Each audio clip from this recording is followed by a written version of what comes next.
gentlemen, introducing the starting lineup.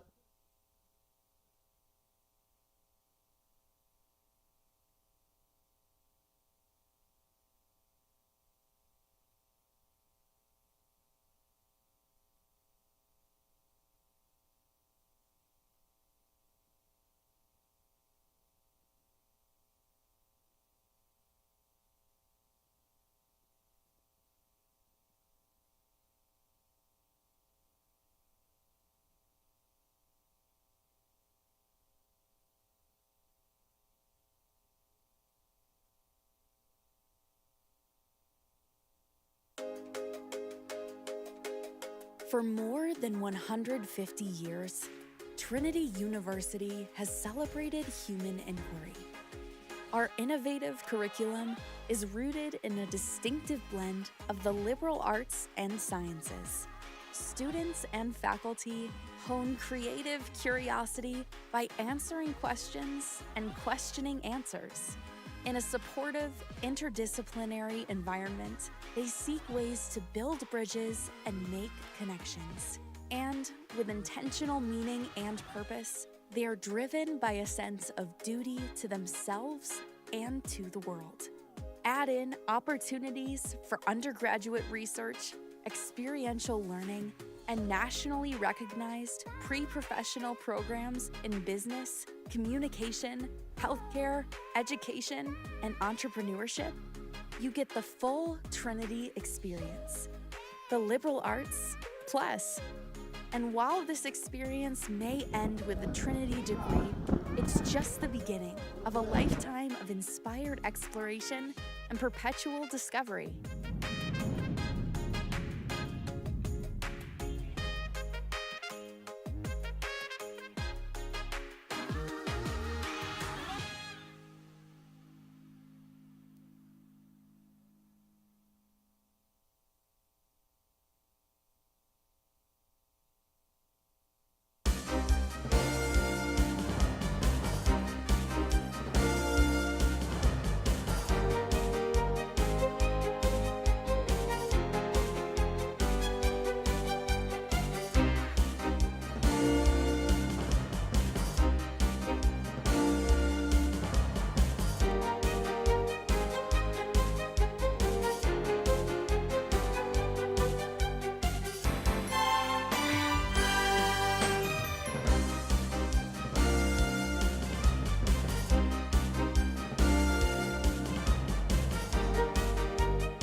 Good afternoon, Tiger fans. We are live from Trinity Baseball Stadium in San Antonio, Texas, on the campus of beautiful Trinity University.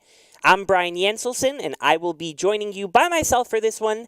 And we couldn't be more excited here at Tiger Network to bring you yet another midweek non-conference matchup here for the Trinity Tigers as they host the McMurry Warhawks. And it is a beautiful, just perfect day here in San Antonio. Really couldn't ask for any better weather, especially with what we've had in some of these home games. And we are excited to get going here. The Trinity Tigers coming into today ranked 18th now, falling a little bit from that 17th spot according to D3 Baseball. And they sit at 6-5 versus the Warhawks, who come in at 7-10. And we are really close to first pitch here. But we'll take a look at the lineup for the visiting McMurry Warhawks. Leading off at shortstop, Blake Beach. Batting second and behind the plate, Reed Hodges. Batting third at first base, someone who's also on the mound quite often, Nick Hamill. Batting fourth, the designated hitter, Dylan Lee. Batting fifth in right field, Blaze Rickerson. Batting sixth in left field, Xavier Escobar. Batting seventh at third base, Dylan Abbott. Batting 8th at second, Javier Rosa, and batting 9th in center field, Coy Carpenter. A very young lineup for these Warhawks coming into today. And we'll take you through the Trinity lineup when they come up to bat in the bottom of the first. But here we'll take a look at who's on the mound for the Tigers. And it is the sophomore right-handed pitcher Harrison Dureau. Dureau getting the call here today. Stands at 1-0 with that 5.40 ERA, as you can see on your screen. And we are just about ready for first pitch here in San Antonio. McMurry bringing a large contingent of fans, several locals on this team.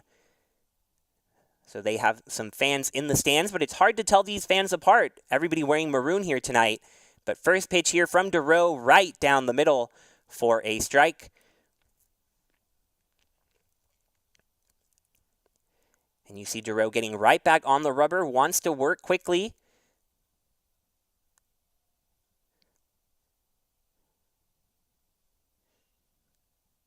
Second pitch from Dureau, a breaking ball that gets the outside corner. So quickly ahead 0-2 here on Beach. Beach, the sophomore from Humboldt, Texas. Done a great job in the leadoff spot for the Warhawks. And right here, after falling behind 0-2, gets hit by the breaking ball from Dureau. And you could see Harrison visibly upset on that one. Knows he let that one get away, and now a base runner on quickly for the Warhawks, and not the base runner that you want if you're Dureau and the Tigers. Beach with 8 stolen bases already. He leads the Warhawks, and the Warhawks as a team known to run, and they will run quickly and often. They come into today with 30 stolen bases already as a team that ranks for 25th in Division III. That time Beach taking a big lead but not going anywhere. And if you've been following Tiger baseball here on Tiger Network, you know that the running game has been a concern. Opponents have been successful on 23 of 26 stolen base attempts against the Tigers, so only 3 caught stealing.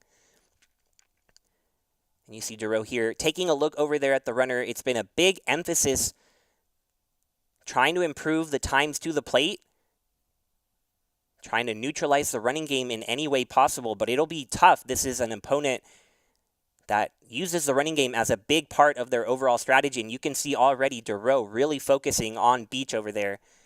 Beach has only been caught that one time to go along with those 8 stolen bases.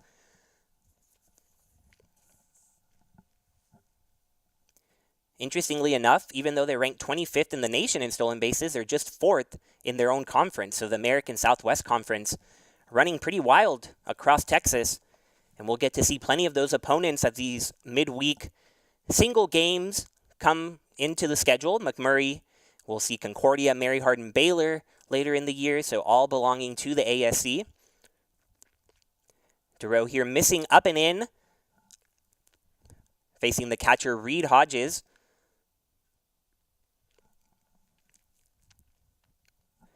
This is a very young lineup for the Warhawks, but Hodges, a veteran in here in the second spot, the senior, and he draws a walk off of Dureau. So after the hit by pitch to lead off the game, Dureau gives up the base on balls, and a tough start here for the Tigers. But they still have plenty of chances to get out of it, but the heart of the order is coming up for the Warhawks. Nick Hamill, and you see those numbers on your screen, .397 with 20 runs batted in. Leads the American Southwest Conference in hits with 27. And he also leads with doubles, 8 of them. So a big bat here in the heart of the order, and he takes the first pitch for a ball. Hamill, one of those locals mentioned at the top. He attended Clemens High School, a Schertz native. So a former Buffalo turned Warhawk, returns to San Antonio and has a big spot early on off of Dureau. Dureau flipping and turning, getting that throw over to second in the dirt, so nothing doing there. But you can see the focus is definitely there on the base runners. It's been a big point to note how easily runners have been able to steal off of these Tigers, and they want to address it early in the season. The 1-0 to Hamill misses outside.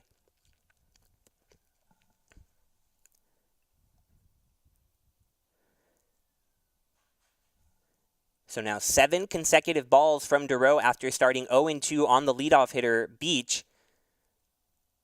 And Hamill with the hitting advantage here, 2-0. Looks at a fastball. That one hits the corner, so 2-1 now.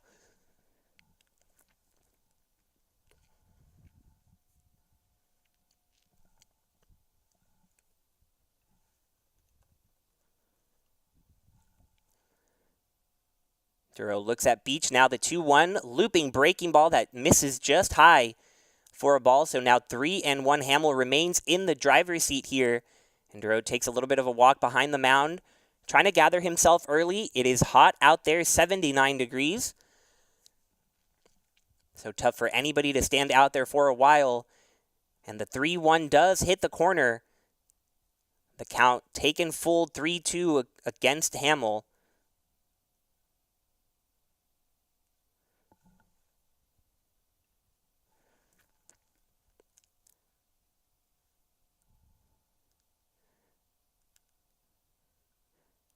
Hamill able to wait on that breaking ball and foul it back to stay alive. You saw Lazera wanted it outside. Duro got it right where he wanted it. But Hamill doing a nice job fouling it off and keeps the at-bat going.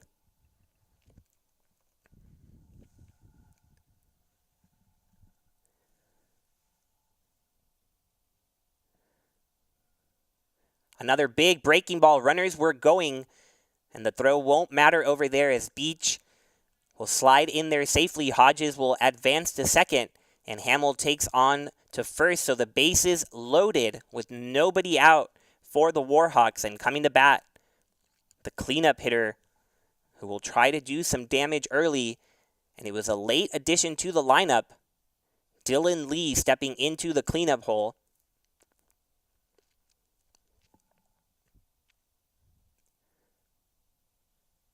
Quick visit to the mound here from pitching coach Dave Smith. First innings always difficult for pitchers. You see it at the major league level, talked about all the time. Coming straight out of the bullpen, excited to go, anxious, all those nerves right away. And sometimes it's the best opportunity an offense has to jump on the opposing pitcher. We'll see if the Warhawks are able to take advantage. Mentioned how hot it is out there, 79 degrees, totally the opposite of what Duro had in one of his starts this year against Babson, his first start of the year here at home. And it was in the 30s, bitterly, bitterly cold. And he said that really affected him at the time, resulted in him only going 1 1/3. But a much different story here. Plenty of warmth. But saying that was definitely a mental thing, just letting the cold get to him. And thinking about it too much resulted in that quick exit. Really relying on that breaking ball here to get back in these counts. Got behind 1-0, but now at 1-1 after Lee looks at that breaking ball.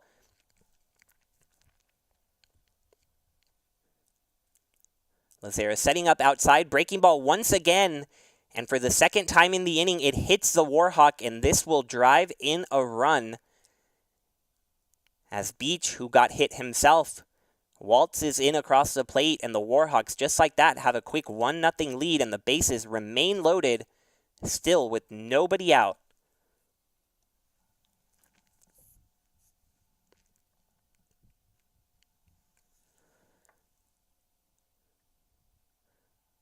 First pitch fastball misses outside, and if you can hear through the broadcast, the Warhawk dugout yelling, "Hit him."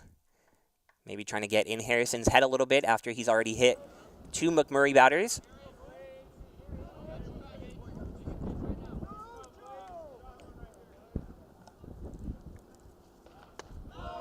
Fastball outside. Lazera trying to throw behind the runner there, Lee, but nothing doing.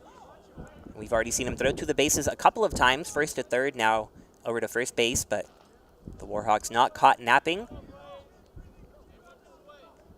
And Rickerson, as most of these McMurry hitters have had, the advantage in the count, up 2-0.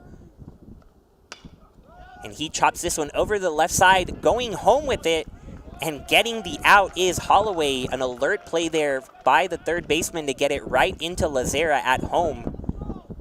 We'll get a good look at the replay. Just what Duro needed here. See a great off-speed pitch, looked like a changeup, gets the chop over to third. Holloway gunning it in to home. So the base is still loaded. Rickerson now at first, but now the opportunity with a ground ball to get out of it with just the one run. Xavier Escobar steps through the plate. He looks at a first pitch for a strike on the inside part of the plate.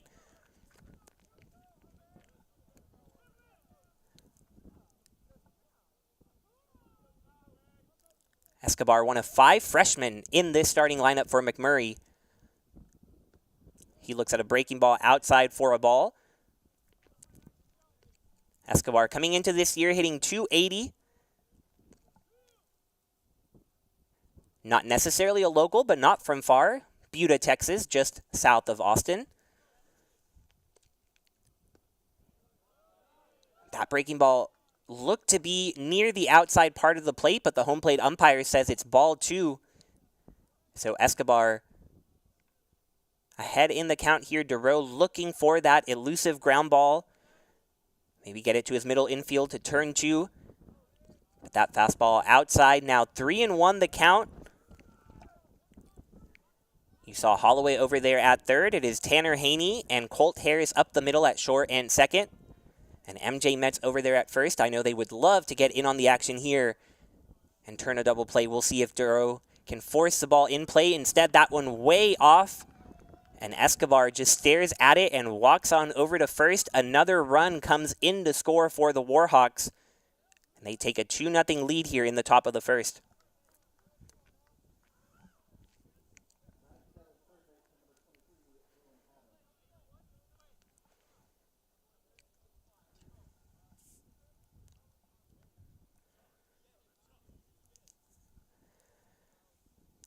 Another visit to the mound here, this time from the catcher, Lazera. Doesn't look to be a coach joining him, so just the freshman catcher here calming his starting pitcher down. Got to talk to Harrison ahead of his start. Chatted with him yesterday and talked to me about how excited he was with the progression of his starts. Had an excellent first outing in Birmingham against a really talented BSC squad. Then had that short outing, as mentioned, against Babson, but then improved his last time out, going 3 2/3 at Wolf Stadium, facing number 6 Wisconsin Whitewater, so an offense that can really put runs up on the board quickly. He gave up just 3 runs in those 3 2/3, but we'll see here with the second visit to the mound, that will be it for Dureau.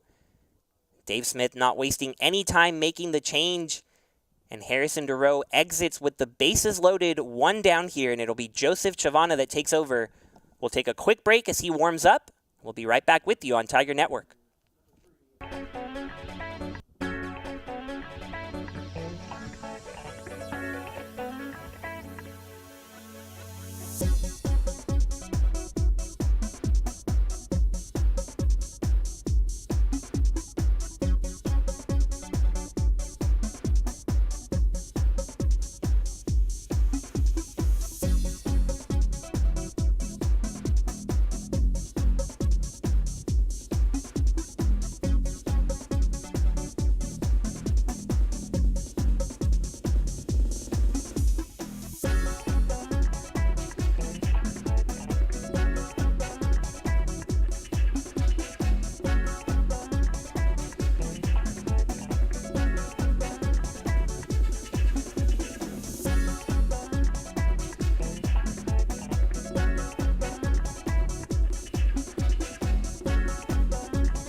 Welcome back to Tiger Network, where we certainly have not had the start that we expected. Harrison Dureau leaving after retiring just 1 Warhawk, and he leaves the bases loaded with just 1 away, 2 runs already in for McMurry. But just the man to go to in the bullpen, Joseph Chavana entering, try to get out of this early jam and give his offense a chance to come to the plate. First pitch from Shavana on its way. It's a big breaking ball that Abbott stares at for a strike. Shavana, the sophomore as well, like Harrison. Shavana hailing from Laredo, Texas. And he goes with the back-to-back breaking balls. This one misses in the dirt for a ball. If there's anyone the Tigers would turn to in this type of moment, it certainly is Shavana. Early in the year, already 3-0, and has also recorded a save. He gets Abbott to hit this one in the air. Playable right there for the second baseman, Harris. So first batter, first out for Shavana. 1 out away from getting out of this major jam for the Tigers. He went with a third consecutive breaking ball. And Abbott just unable to get much on it, flying it out to second. And then it'll bring up Javier Rosa.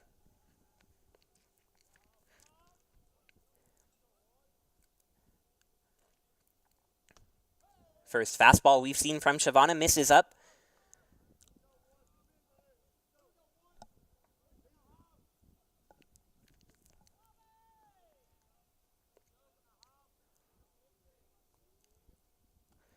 And another breaking ball drops in there for a strike, 1-1.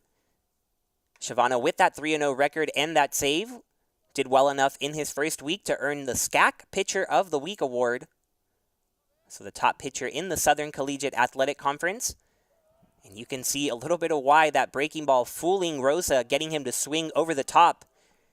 And Shavana 1 strike away from getting his team back in the dugout after this slow start. Already 17 minutes into just this top half of the first inning. But Shavana trying to get out of it, goes to the breaking ball once more. And Rosa able to foul it just in front of the plate. So he'll get another crack at it.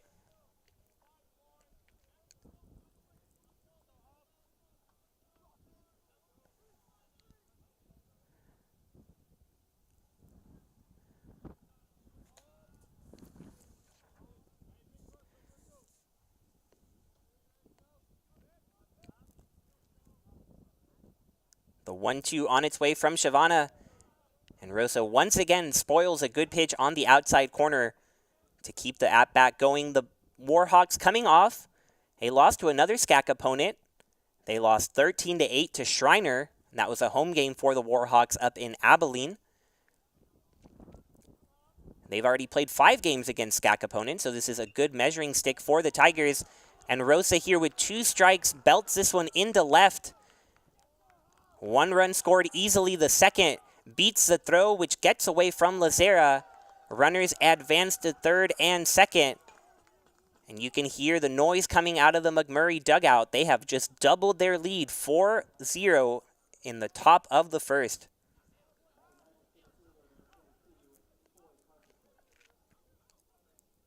You saw Rosa foul off a couple of 2-strike pitches, and then he got one he could handle.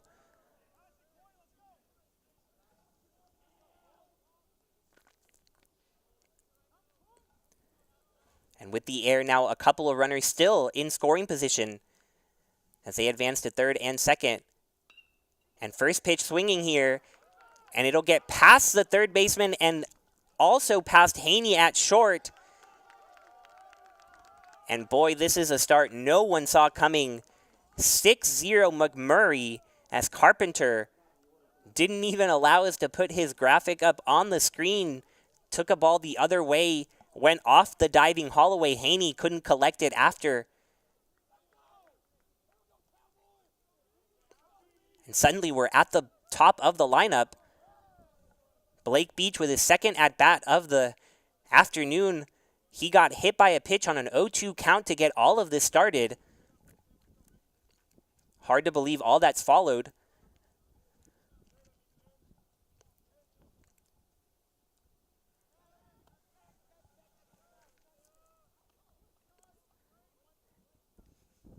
Five of these runs being credited to DeRoe. Just the one so far on Shavana. This little dribbler down the third baseline, and it'll stay fair. just about everything going against the Tigers here early on.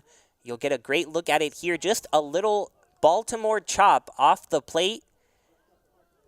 And the third baseman Holloway decided to eat it, thinking it might go foul, but it was too late to get anybody. Beach reaches base for the second time in the inning. And Reed Hodges back up at the plate.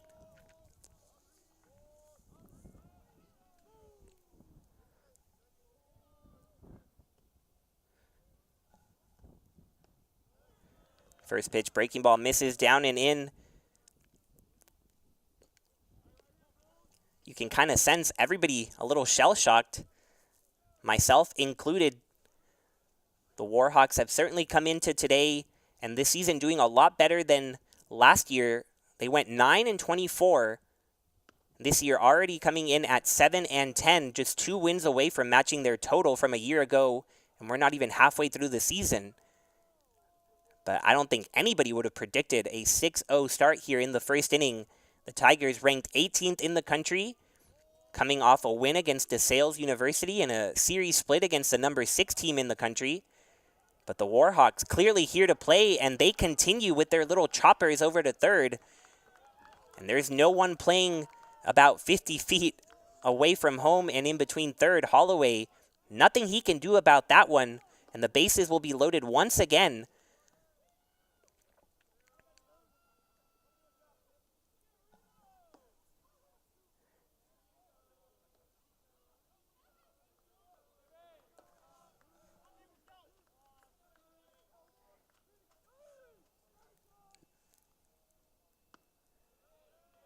First pitch to Hamill in there for a strike. Now 4 hits already for McMurray, providing those 6 runs, but also the 3 walks and the error, really costing the Tigers.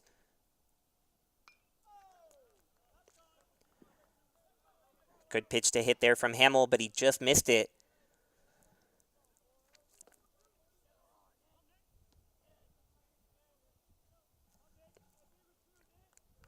That error on the board coming off the errant throw that allowed the runners to move over to second and third at the time. Then they scored on the Carpenter single.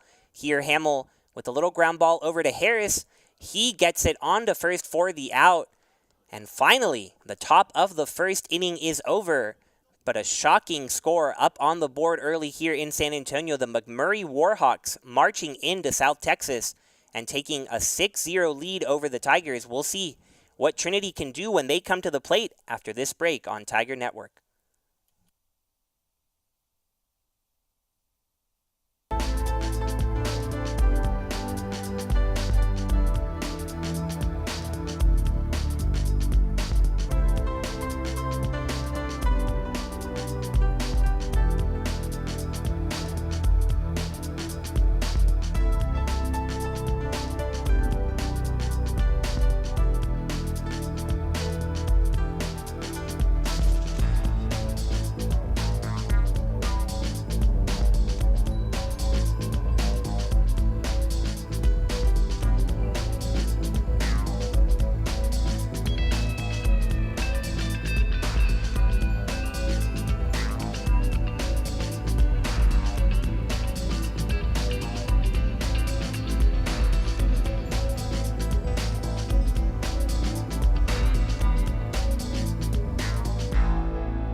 Welcome back to Tiger Network, where if you've been with us from the start, you saw the Warhawks jump out to this 6-0 lead. They got those runs off of Harrison Dureau and Joseph Chavana, the sophomore duo for the Tigers. Dureau getting the start, recording just 1 out, and Chavana having to come in and gave up those runs. But now the Tigers and their powerful offense will look to get back on track, and they'll face the starting pitcher, Caden Sebastian. I'd love to get Sebastian's reaction and see if he ever thought he'd be up on the mound for the first time with a 6-0 lead. Not sure even he would have expected that. But Sebastian ready to go on the rubber. And we'll face fellow lefty Ty Preston in the leadoff spot today. Little off-speed pitch to Preston, misses low. Ty Preston getting his first start of the season. He's made a couple of appearances pinch running and pinch hitting, but only 2 at-bats on the year, and now the start in the leadoff spot. He looks at a fastball for a strike. The shifting lineups continue for head coach Tim Scannell. Have yet to have back-to-back lineups look the same, and the trend continues here today as Preston grounds it over to second, but quickly retired for the first out. That's Rosa over there.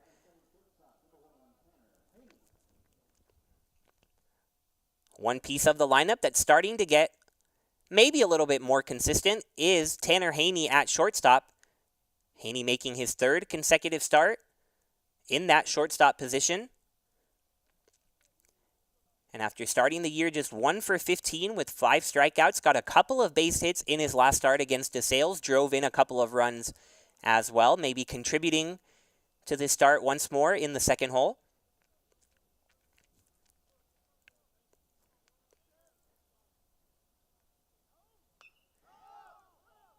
Haney swings at this second pitch, sends it over foul. Warhawks hoping to get an opportunity, but they won't as this one's out of play.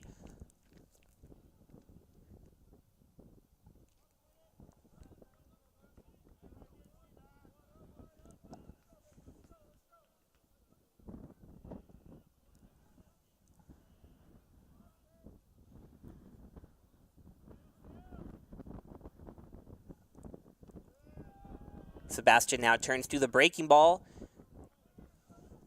Gets ahead of Haney 1-2. Sebastian making his 2nd start of the year, 6th total appearance. Last start came against another one of those SCAC opponents, as I talked about. McMurry really having faced a bunch of SCAC opponents already early on here.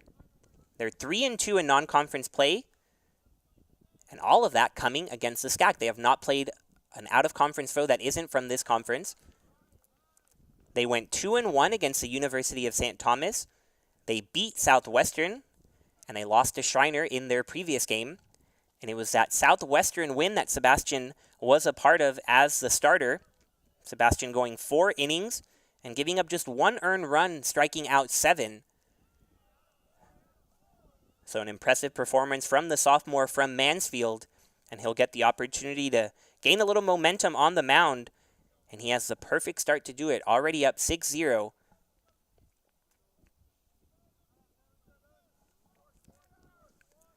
That start, though, coming exactly 2 weeks from today, and Haney gets it past the diving attempt of the left fielder. He'll stop at second, but Haney's hot hitting continues. Escobar trying to lay out and grab that one. He gave it his full effort. But instead, Haney will coast into second there with a double. And hopefully getting things going for the Tigers here. And Ezra Gore, who now steps to the plate.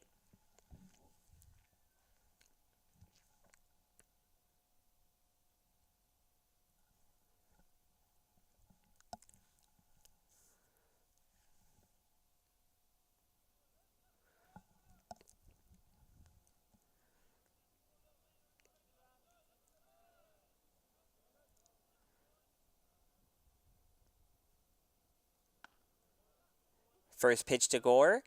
A strike on the outside corner. Certainly never want to start down 6 runs in the first inning, but if there's any team that knows how to put up runs in a hurry, it is this Tigers offense. They put up 12 runs against DeSales in their last game a week ago, and they've put up double-digit runs already 4 times this season. As Sebastian keeping an eye on Haney and in the process balking, you could hear the Tigers dugout calling that out. I think if anybody's going to know, it's them, since they've been practicing those pickoff moves so much. And Haney moves on over to third, so 90 feet away from getting on the board for the Tigers. Gore behind 0-1. Breaking ball gets in there, and Sebastian ahead 0-2. So the Tigers already with 4 outings with double-digit runs. Last year they did it 14 times. Currently averaging just over 7 runs a game. And last year they averaged over 9. So certainly no strangers to big comebacks and crooked numbers up on the board. We'll see what they can come up with. Still plenty of game remaining just in the bottom of the first. And Gore just kind of clubs that one foul off the bricks behind there at home plate. Gore, a big part of those 12 runs against DeSales, going 4 for 5, driving in 3 runs. And with those 3 RBI, reclaimed the lead for the team with 13 overall on the season. Sebastian trying to go in on him, and he gets it there. Gore unable to connect with the fastball up and in. You saw Hodges set up right from the start. You can see him kind of pointing out to Sebastian, praising him for getting it in that spot.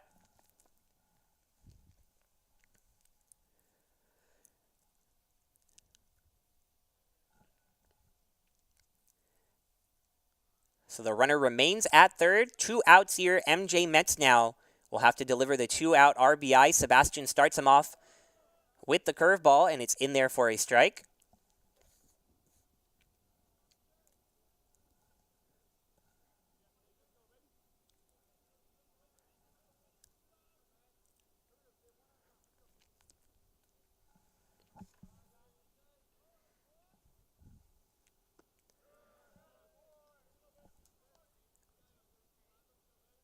Nothing straight so far to Metz. That little off-speed pitch misses low. Definitely want to be careful with this cleanup hitter for the Tigers.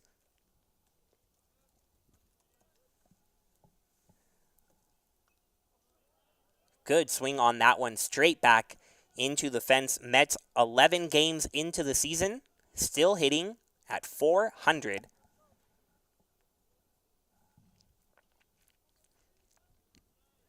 No wonder why he's in that cleanup spot for the Tigers. But he falls behind 1-2 after that good swing, but foul. And he's unable to connect with the fastball from Sebastian. So back-to-back strikeouts for Sebastian of Gore and Metz. An impressive start for him on the mound. We're through 1 here in San Antonio. McMurry up on the Tigers, 6-0.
If you're just tuning in to Tiger Network, maybe a little late, missed first pitch, wanted to get here as quickly as you could, 35 minutes into the game, and you might be a little stunned by what's on your screen. McMurry up 6-0, and we're just headed to the top of the second here. And just 3 outs recorded for the Tigers, but already pitcher number 3 as well. Cam Sheets now on the mound He comes in to replace Joseph Shavana, who got out of that first inning, and Shavana was replacing the starter Harrison DeRoe. So it appears deep into the bullpen the Tigers will go here in this midweek non-conference matchup. Sheets falls behind 2-1 here on Dylan Lee.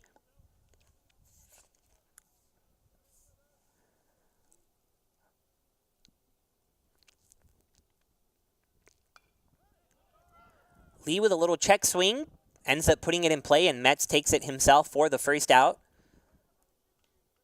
So already a better start than the first inning.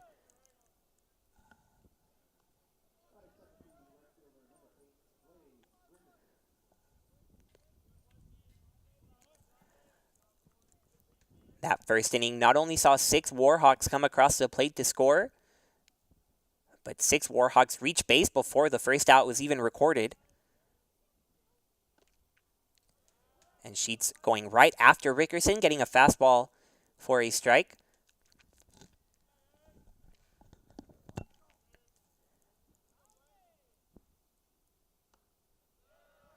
Another little check swing, didn't really want to go, but he did. And Rickerson falls behind 0-2. Rickerson, the freshman from New Braunfels, Texas, former Unicorn, attending New Braunfels High School, and he skies this one out to the right side. And therefore the out is Jack Peterson. So 2 quick outs for Sheets here out of the bullpen. Much needed, if you ask the Trinity bench. And he'll try to get out of this inning 1, 2, 3. We'll have to go through Escobar. Escobar walked in his first plate appearance and came around to score.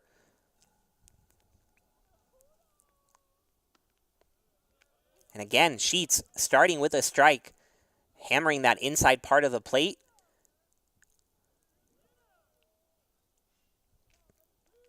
Lazera setting up inside again. This time Sheets misses a little bit.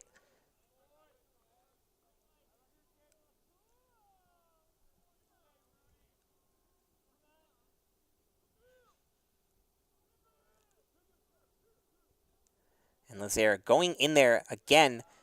The Sheets misses high and away. You can see the intention. Try to get in underneath these right-handed hitters for the Warhawks. Trying to tie him up and have weak contact. Sheets given the strike there. Don't think he wanted it on the outside corner as Lazera once again was setting up in. But it'll work. Take the count to 2-2. 2 outs, nobody on.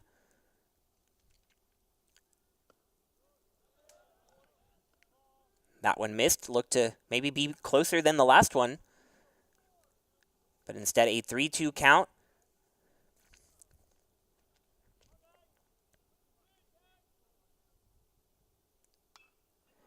Escobar lines this one right back up the middle. And it'll fall in front of the right fielder.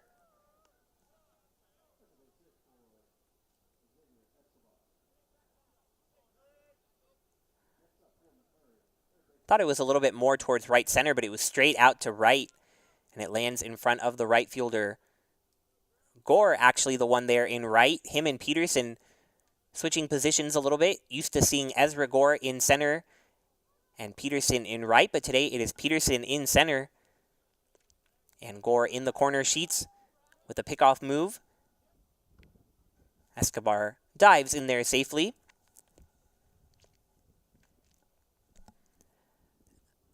Big lead over there for Escobar. Sheets does have that advantage of being a left-handed pitcher, looking right at him. But the runner not going. Gore ranging over to the line, records the 3rd out of the inning. And just what the doctor ordered for the Tigers. No run scored. 1 runner does reach on the base hit, but the Tiger bats coming to the plate, looking to get back into this one, down 6-0 early.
Welcome back to Tiger Network. Caden Sebastian back on the mound. Still with that 6-0 lead for the Warhawks. And stepping up to the plate from the right side of the batter's box, Nick Lazera, the switch hitter. Lazera looks at the first pitch. Been joking with Nick that he always tends to swing at the first pitch. Hasn't really given me a chance to talk about him much this year. But the first year, getting back-to-back starts here behind the plate. And he looks at a second pitch, this one in for a strike. Unfortunately, you can't hear the walk-up music through Tiger Network. But Lazera has That's Amore by Dean Martin playing. And there's a great story behind why he has that as his walk-up song. Might have to wait till next time because Lazera, as he often does, swings early in the count. And he'll get on base. We'll see what the scoring decision is on this one, as it was a hard hit ball over there to the third baseman, Abbott. And I couldn't tell, might have hit the bag on the way, but either way it bounced up into left field. And Lazera reaches base. So the story on Lazera's walk-up song, we'll have to wait a little bit because Brian Schaub steps to the plate. And you can never miss one of Schaub's at-bats. The type of batter that can get things corrected in a hurry for the Tigers. He looks at a first pitch breaking ball for a strike.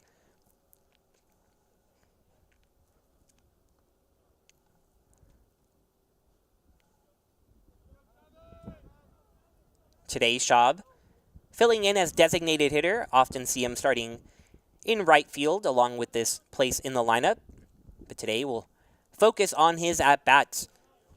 And we know he does well even when he doesn't get the opportunity to focus as designated hitter.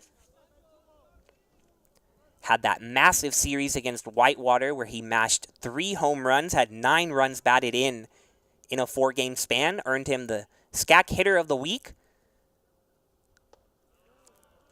He looks at a fastball well up for a ball. Not only has those 3 home runs, but hitting well over 300 as well, as you can see.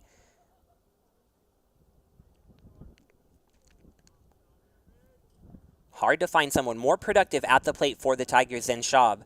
And he's ahead 2-1 here. Puts a big swing on a fastball.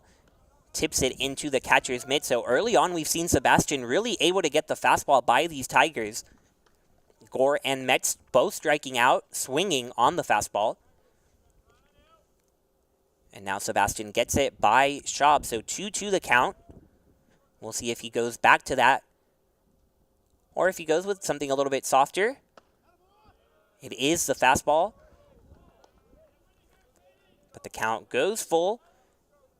As the catcher Hodges had to stand up a little bit to get that one. Wanted it high, but Schaub not fooled.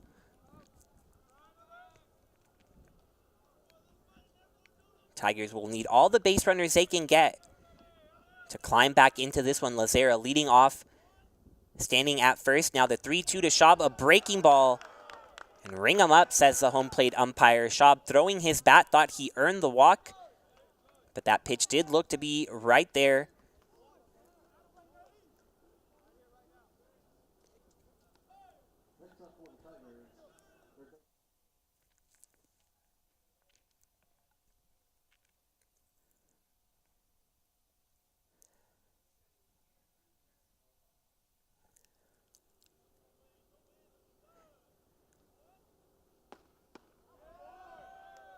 First pitch swinging, Christian Holloway unable to connect. That delivery from Sebastian giving us what we've seen already early on. 3 strikeouts out of the 4 outs retired.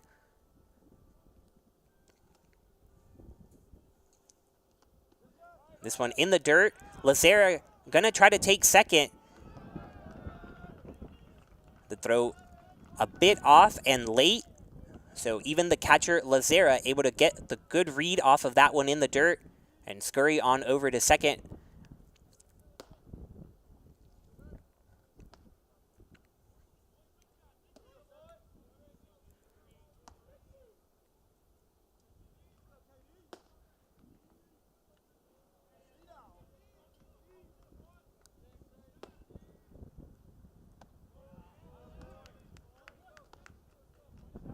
Breaking ball freezes. Holloway can't get the bat off his shoulder.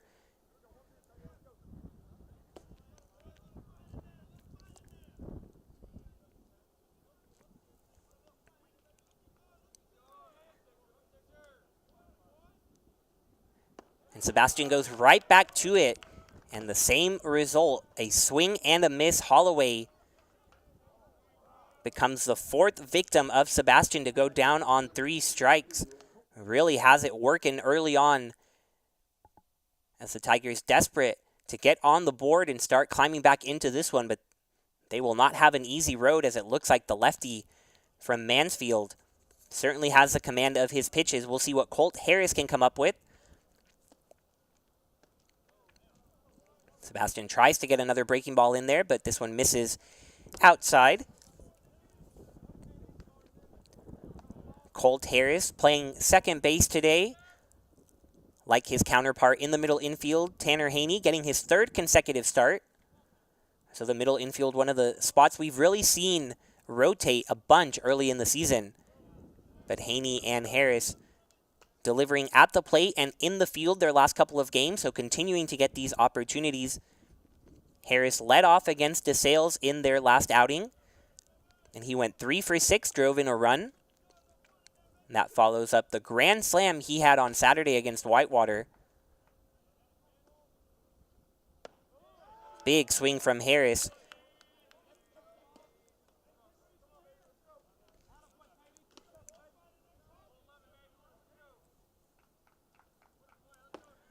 Harris, in large part, thanks to that grand slam, already has more runs batted in this year, 8, than he had all of last season with just 6.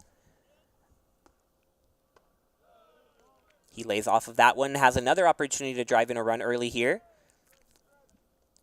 Didn't play a whole lot last year. Mostly pinch hit opportunities or starts here and there. But Harris now a sophomore, getting more of a regular opportunity in Coach Scannell's lineup. The 2-2 here to Harris in the dirt. You can hear the Warhawks dugout saying nobody going. Lazera staying over there at second. Count goes full.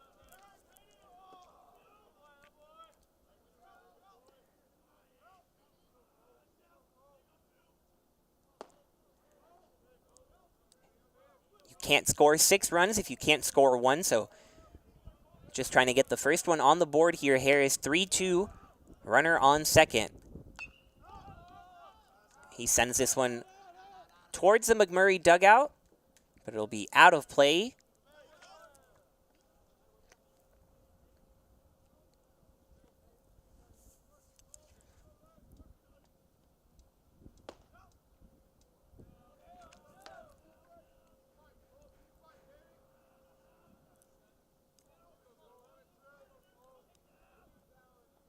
Sebastian regathering himself after that foul ball.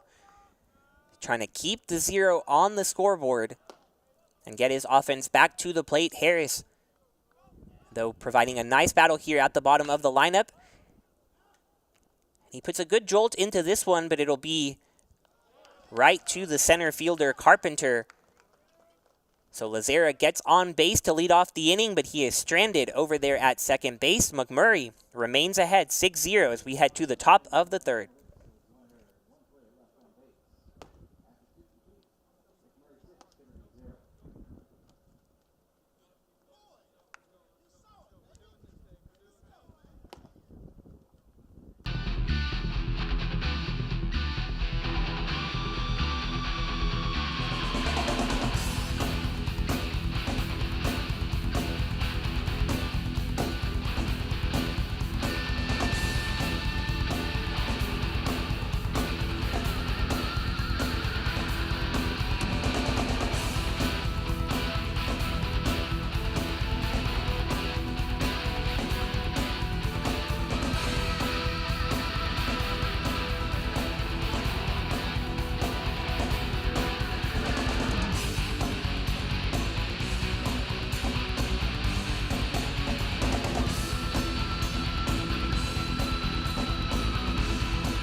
much better start just across campus on the softball diamond here at Trinity University. The Tigers taking a quick 3-1 lead over Laterno. And the softball team, if you haven't been paying attention, winners of 7 in a row. They've put on quite the win streak after dropping their first 13 games of the season, but they have turned things around and playing some good softball over there, and they are home tonight for a doubleheader. So lots of action here on the campus of Trinity University. And it's officially spring. Although I know the official start of spring, according to most calendars, is still a couple of days away. For the spring sports, it is officially their time to shine. And that comes with the unfortunate result that we had this past weekend, the women's basketball team falling just short in the Elite Eight of the NCAA women's basketball tournament. They fell to a very strong Amherst team on the road at Amherst, a real tough matchup to go on the road and beat a top 10 team on their home court. But they did fall after leading early in that game, thought they might be on their way to their second ever Final Four. But congratulations to Coach Cameron Hill and assistant Joe Shotland and the entire Trinity women's basketball team on a fantastic history-making season. And over here at the baseball diamond, Cam Sheets continues his good appearance out of the bullpen, striking out Rosa on 4 pitches to send the leadoff man back to the bench.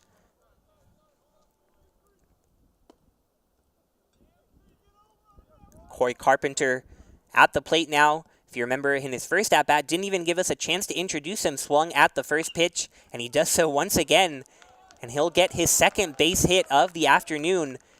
Carpenter not wasting any time today. 2 for 2 with 2 singles and 2 runs batted in. The freshman from Lavernia, Texas, south of San Antonio here, enjoying his little homecoming at the bottom of the order, batting 9th. But he has provided the energy needed for McMurray. And it'll turn the lineup over once again for Blake Beach, who gets his 3rd plate appearance in just the 3rd inning.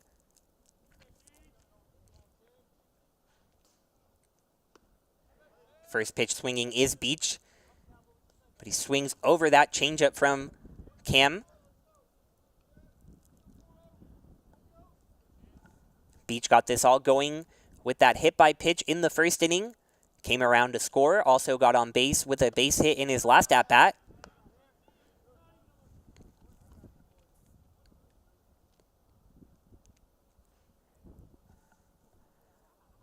And Beach, someone who does just what you expect from a leadoff hitter. Already talked a lot about his speed on the base paths, has 8 stolen bases, but he leads all of Division III with 26 runs scored. So he gets on base regularly with that .343 average, able to take extra bases with his speed, and then comes across to score with his big bats behind him.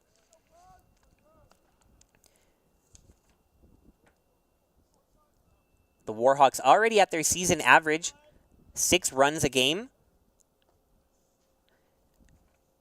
This is a Warhawks team that you could say already beating expectations, even though we haven't reached the halfway point of the season.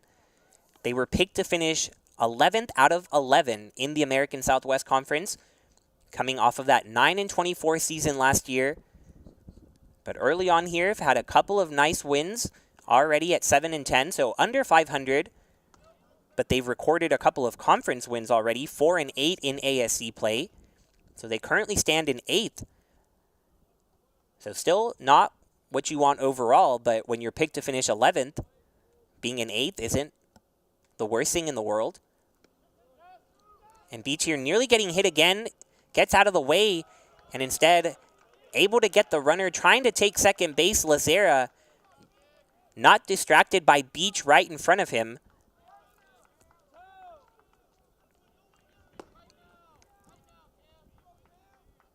Replay right here will show us exactly what happened. Beach nearly getting hit, but Lazera getting the ball from the dirt.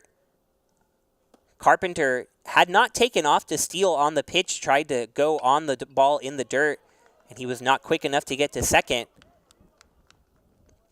And too bad for him because he would have advanced either to second or to third on this base hit from Blake Beach. Missed it a little bit with the replay showing you what happened on the previous pitch, but now another replay shows you Beach just sending it in that 5-6 hole and grounding it into left field for a base hit. So Beach 2 for 2. Reach base all 3 times, and it'll bring up to catcher Hodges.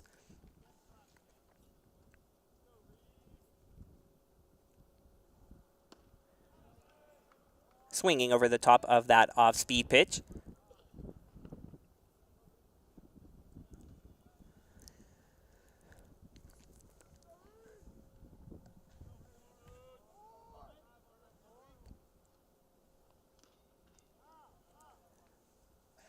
Another change up there. Hodges just able to get a piece of it, but sends it foul. The Warhawks will certainly get a test within conference play coming up after this matchup with Trinity. They'll head home to Abilene and face the East Texas Baptist University Yellow Jackets.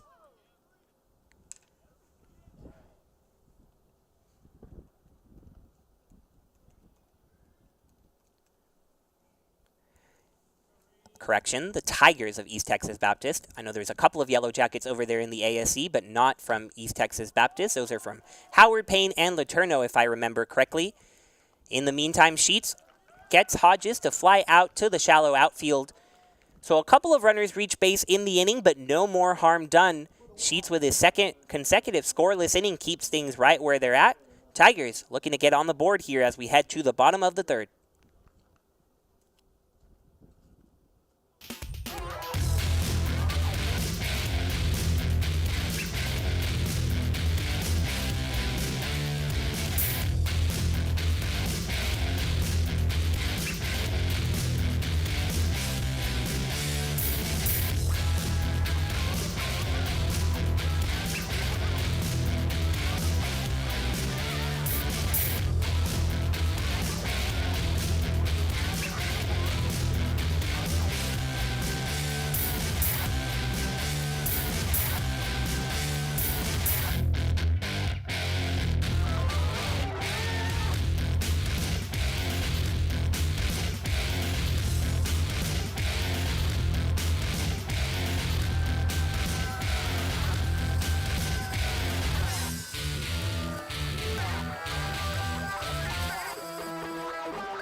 Interesting change here on the mound for the Warhawks. We've got a new pitcher.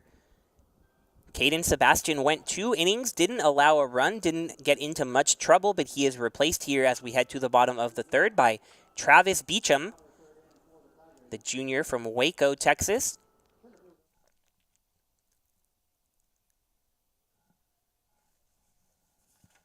So Coach John Byington maybe wanting to get a look at multiple arms during this midweek game.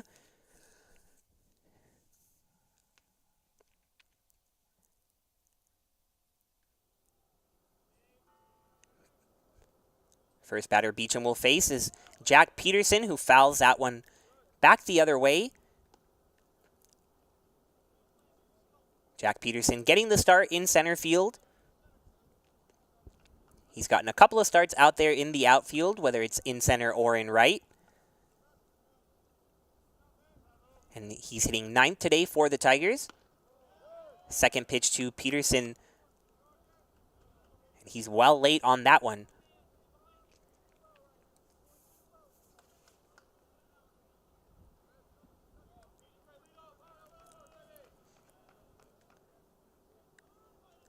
0-2 count quickly to Beecham.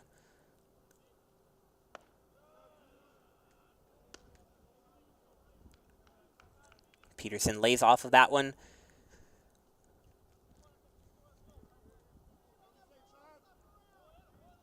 Peterson, even though he's hitting 9th in the lineup, can act as a de facto leadoff hitter. And he's leading off of this inning, but with that speed, would love to get him on base, but he'll be rung up by the home plate umpire. You saw Peterson stand in the box a little while after that call. Thought it was outside, but the home plate umpire saying Beecham with the strikeout on his first batter. And it'll turn the lineup over to the real leadoff hitter for today, Ty Preston, in that number 1 spot.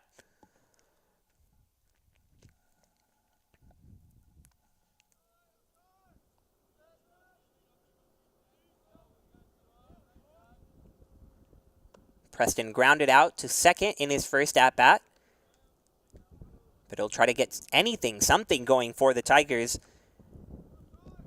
And Preston's appearance in the leadoff spot goes to show a lot of what head coach Tim Scannell has told me about the uncertainty of the lineups throughout this year. Really not something he likes to do. Prefers to have a set lineup 1 through 9 that he could rely on. But he has just not found the formula this year. And not only not finding the perfect formula, but not really having one because there's so many good options on this team. Really something he hasn't seen in quite a while, where there's just endless guys on the bench that really can provide good offense. And then on the mound, we've seen the same thing. Lots of different arms taking the mound. The Tigers really experimenting in these early season matchups ahead of conference play, trying to find the right combination. So Preston getting his first start of the season.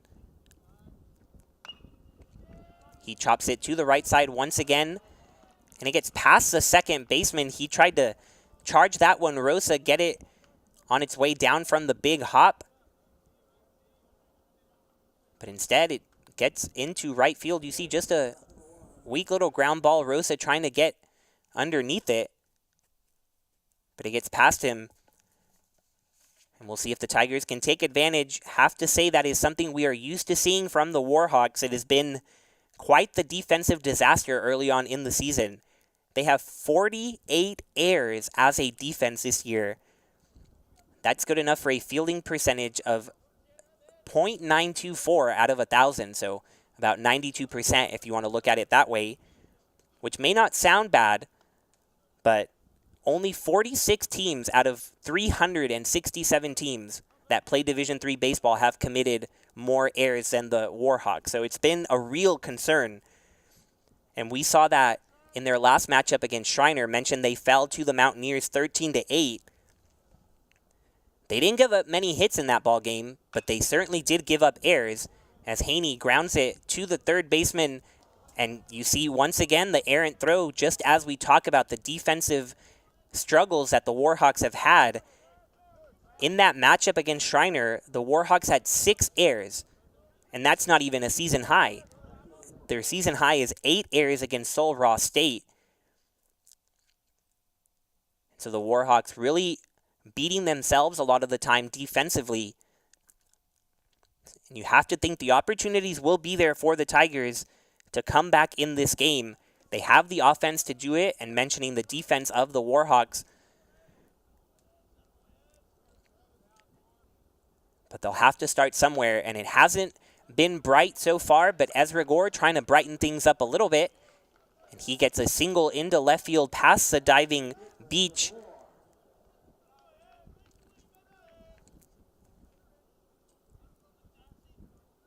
So you never know. All it takes is just one big hit to get the Tigers back in it, and it may come thanks to the extra opportunities they've gotten. First, the error over there at second by Rosa to allow Preston to reach base in the first place, and then a second miscue, which won't technically go down as an error in the box score since it was on a double play attempt. Can never assume the double play, but the throw over the first would have been in plenty of time to get out of the inning. Instead, it was way off. Unable to catch it was the first baseman Hamill. And here the Tigers find themselves with an opportunity. MJ Metz puts a good swing on this one, but it'll go foul. Runners have to head back to first and second.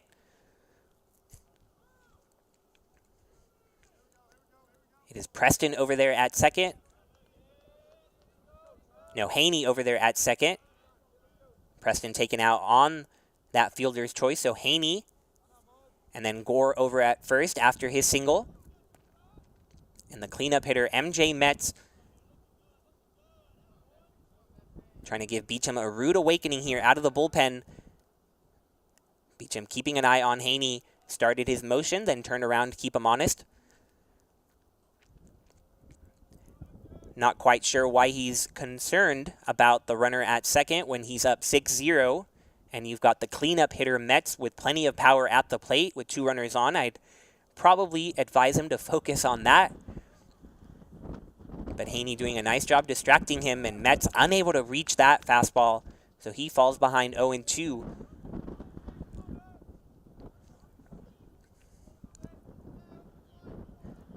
You can hear the wind howling here in San Antonio. The flags blowing all over the place in center field. We'll see if Metz can get it in the right jet stream. Maybe cut into this deficit a little bit instead. It's Beecham going right back up there with the fastball, 2 in a row that he blows by Metz. So the Tigers strand 2 more runners on base, and they continue to struggle to get on the board here. We head to the top of the 4th on Tiger Network. Warhawks up 6.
Looks like viewers at home are going to get to really know this Tiger pitching staff.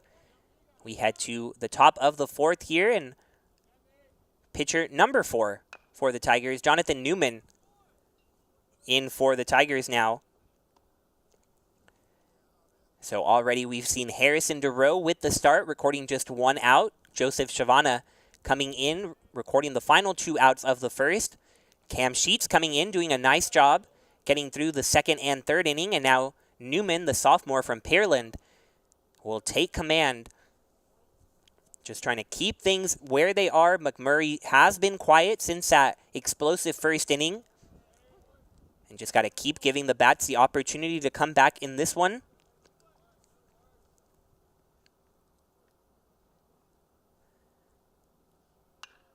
One-two lined right back up the middle for a base hit. Hamill hitting the 2-strike pitch hard up the middle. Consistently, we've seen these Warhawks have a good 2-strike approach, not trying to do too much. Probably the hardest hit ball right there we've seen throughout the game. The hits in the first inning weren't hit particularly hard, but just sneaking it in the right place. We had a couple of those choppers to third base that Holloway couldn't do anything with. But you blink, and you see the Warhawks up 6-0. If there's one thing you'll see from Newman, works incredibly quickly. Now with the runner on, might slow down a little bit, but when he has it his way, he is on the rubber and ready to go without much thought.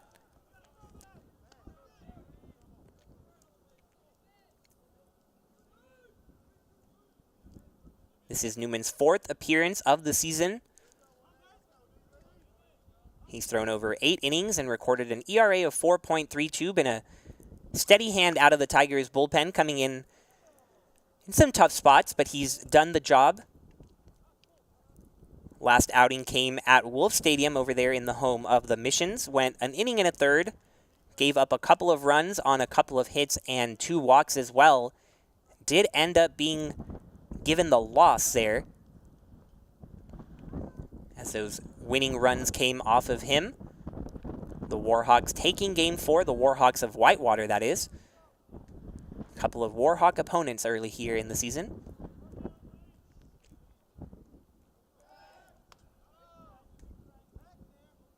Although they may have the same name, but they're not spelled exactly the same, but not that they have different letters, but something interesting if you pay close attention. The Warhawks from Whitewater are Warhawks, just the one word, but the Warhawks from McMurry, 2 words, Warhawks. Might be interesting to you, might not be, but you might know my fascination with mascot names at this point. So everything stands out to me, and that certainly did as Lee connects with this 1-2 pitch. Newman hoping his outfielder can get over there, and Peterson does, retiring the fly ball in center field, sending Lee back to the dugout. 1 away here in the top of the 4th.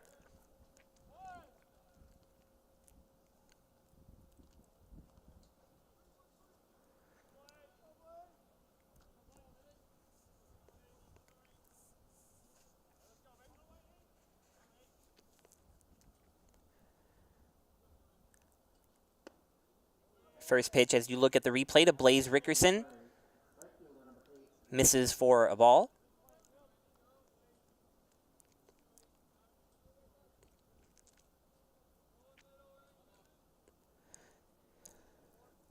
Shadows definitely a factor, which you get a good look at that with that wide angle. And now back behind the mound, you see part of the mound in the shadows, part of it in the sun. And for the hitters, I know that can cause some issues when you're trying to hit the ball. Sometimes it comes out of the pitcher's hand in the light, then it gets dark, then it comes back in the light. Already hard enough to hit an 85-mile-per-hour fastball. Just add all of those issues, makes it even harder. I know that was a real concern in Game 1 of this season when the Tigers opened up in Birmingham, but against Lynchburg, they faced an elite starting pitcher over there. Brandon Pond had a perfect game through 6 innings, and he certainly was pitching well, but from what I heard over there in Birmingham, the sun was right behind the right center field batter's eye, and it was really affecting both sides at the plate.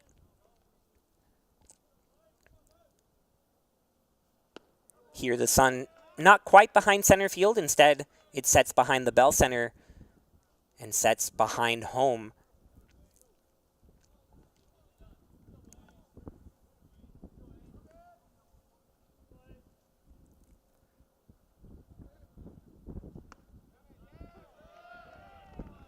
That ball hits the inside part of the plate. Rickerson can't believe it. He didn't even turn around on that one, thought he had ball 3.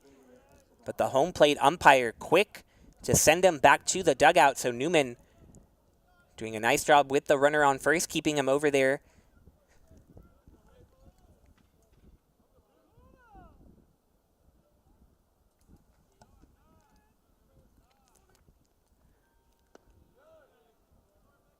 Escobar lays off the first pitch changeup from Newman.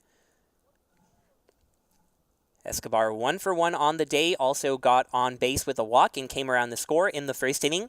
One of 6 Warhawks to score in that first frame. It was quite the avalanche of runs, and they came in a hurry. Fans were just settling into the ballpark here at Trinity with the 5 p.m. first pitch. People probably just getting off of work, hurrying on over to catch Trinity and McMurry. And when they got here, saw 6 runs on the board for McMurry. But you see a lot of maroon behind home. And from being out there before first pitch, I can tell you a lot of that maroon actually from McMurry fans, not Trinity.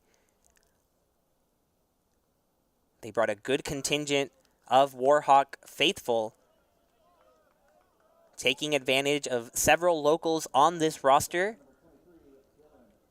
So no doubt friends and family getting the opportunity. That drive up to Abilene, not a short one, 4 hours north of here. Abilene.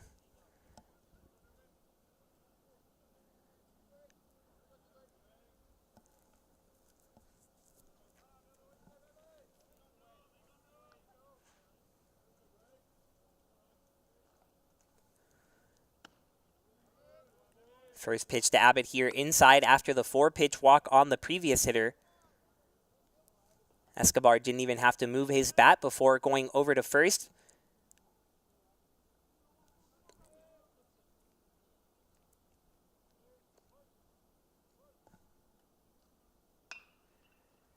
Hard hit ball the other way, but foul off the bat of Abbott.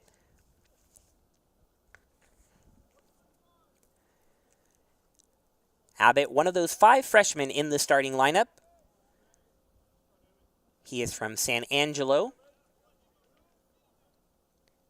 which could be on the way from here to Abilene, depending on what route you take.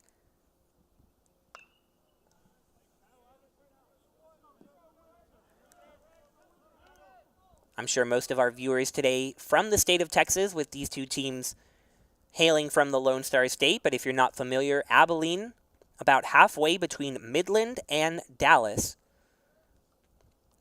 So Midland over there in West Texas, Dallas, of course, a major metropolitan city to our north, and Abilene right in the middle of those two. Home to both McMurry and another team in the ASC, Hardin-Simmons. Abbott staying alive on this 1-2 count, just dribbling it foul behind him.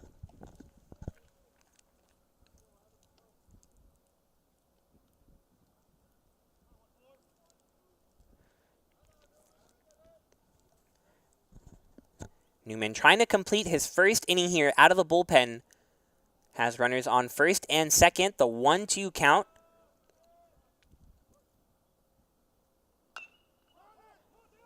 That one's chopped high. Holloway having to wait on it, then firing it over to Metz in time to retire the third out. So Newman does strand those couple of runners on base. We head to the bottom of the 4th. McMurry up 6-0.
Welcome back to Tiger Network.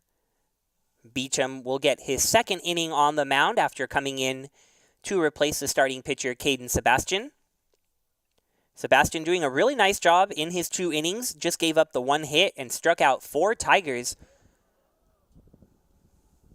But he was replaced by Beecham, and Lazera, first pitch swinging, sends it the other way, and ranging over there to retire the out is Escobar.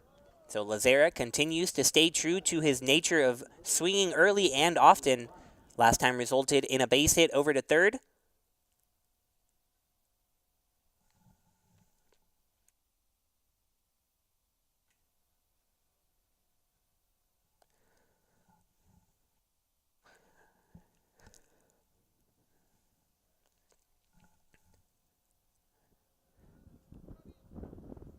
Brian Schaub now coming to the plate. Nobody on and one out. Tigers having their first real opportunity to put a dent into this deficit in the bottom of the third. Had Haney and Gore on base, but MJ Metz striking out. Keeping the game right where it's been since the top half of the first. A totally different story than what we saw last time we were here on Tiger Network. The Tigers pulling off that 12-2 victory over the DeSales Bulldogs coming in from Pennsylvania. To go along with those 12 hits, the Tigers put up a season-high 18 hits. So 12 runs, 18 hits, season-high 18 hits. And they were just pounding the ball all over the field. Coach Tim Scannell telling me he was incredibly pleased with how the Tigers didn't hit any fly balls. It was almost entirely line drives and ground balls. That's exactly what he wants to see from his lineup.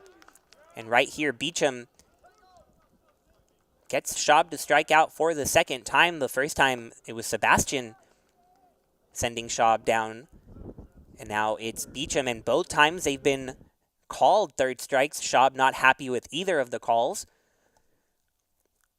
But both of them strike three, sending him back to the dugout and bringing Holloway back up to the plate. But Scannell adding that it's what you want to see. Hard ground balls often provide issues for the infield, and you see right here, especially with this defense of McMurray, just a ground ball to the right side from Holloway, not hit extremely hard, but he's able to beat it out and get an infield hit. A little bit of a bobble over there by Rosa, trying to range over and gather it. But you never know what can happen when you bounce the ball on the ground. A lot harder to field a ground ball and make an accurate throw than it is to get underneath a lazy pop-up. At least that's what Coach Tim Scannell explains to me. So for the second consecutive inning, the Tigers trying to take advantage of an error from McMurray. They were unable to capitalize in the third. But now Colt Harris trying to do a little bit of damage here. Holloway faking the attempt at second, and Harris with a nice hard line drive up the middle for the single.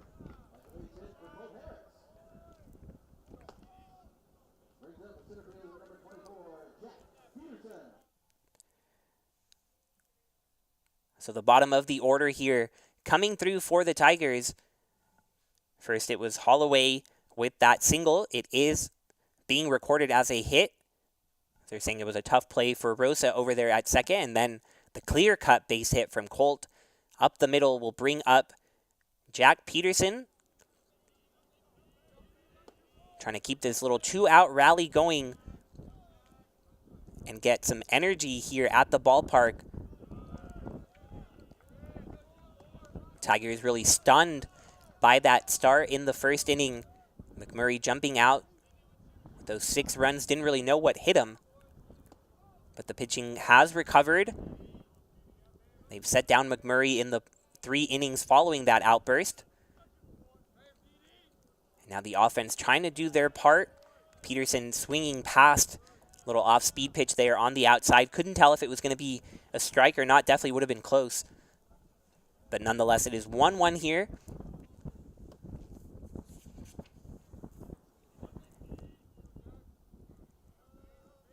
Peterson with 3 base hits on the year. 2 of them have been for extra bases. Could definitely use that. Right about now, the 1-1 to Peterson, he lays off. Outside 2-1 the count now.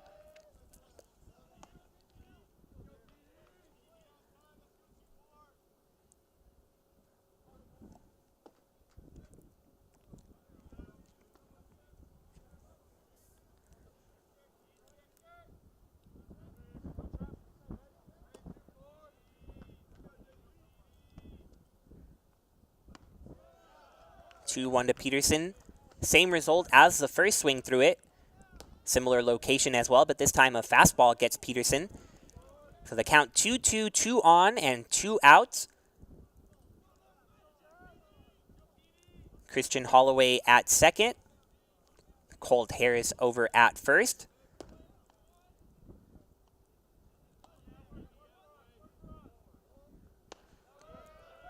That one well high to Peterson, so the count taken full. Runners will be off with the pitch. Big opportunity for the Tigers. Trying to put anything up on the board and start this big comeback. And it has to start somewhere. Can it come from the number 9 hitter? Runners will be off with the pitch here. Beecham ready for the 3-2, and it's well outside. So a nice job from Peterson battling through that at-bat, not chasing the pitches outside of the zone, and it'll load the bases for the top of the order.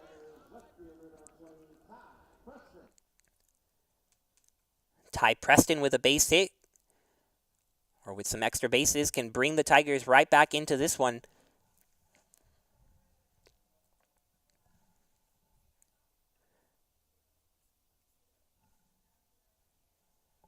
Visit to the mound here, as McMurray can certainly sense that this is a big moment.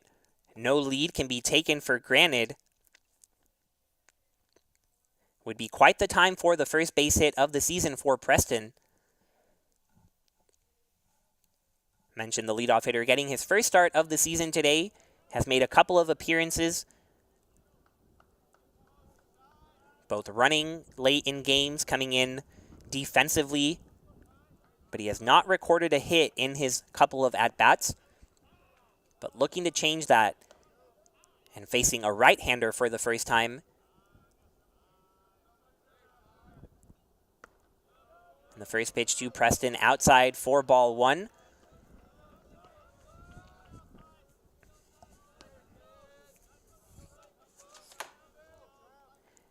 Beecham came into today with an ERA over 6 in his 5 appearances. All of those appearances coming from the bullpen. And he came in today replacing Sebastian, who was really on a roll. Beecham trying to get back in the count, but the breaking ball misses, says the home plate umpire. So 6 consecutive balls for the Tigers.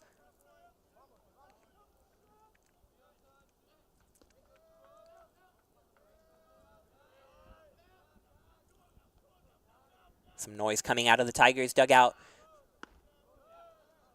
That one is in there for a strike. 2-1 the count.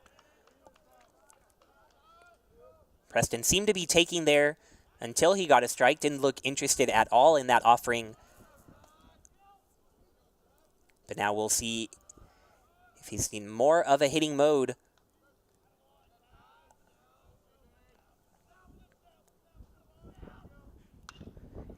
He sends it right back up the middle on the ground, and it gets into the outfield for a base hit. Holloway comes in to score. Harris right behind him. And Ty Preston takes second after driving in the first 2 runs of the afternoon, and here come the Tigers.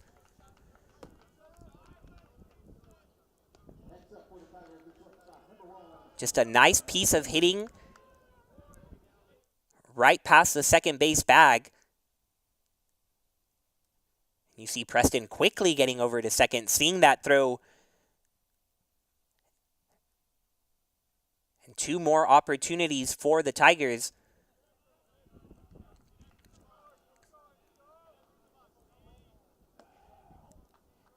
Tanner Haney will try to keep the rally going.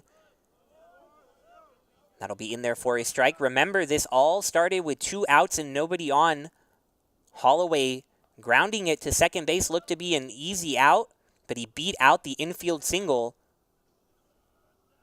And since then, the Tigers have strung together a couple of hits and put 2 runs on the board now. Haney laying off of that one in the dirt. Looked to be status quo when Lazera and Schaub were retired quickly to start the inning, but that Holloway single giving the Tigers a little bit of life. Harris following it up with a single. Peterson walking to load the bases, and Preston delivering the big 2-out hit. Now Haney, the shortstop, lines that one the other way, and it gets down for a base hit. 1 run scores easily. The throw home, not in time. Preston scores the 4th run of the inning, and just like that, the Tigers right back in this ball game.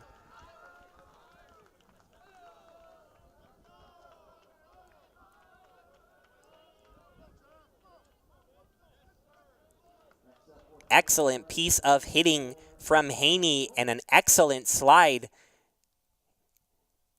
from Preston here. A good throw might beat him, but the catcher Abbott having to leap just a little bit, allowing Preston that daylight to score. And the tying run now at the plate in Ezra Gore.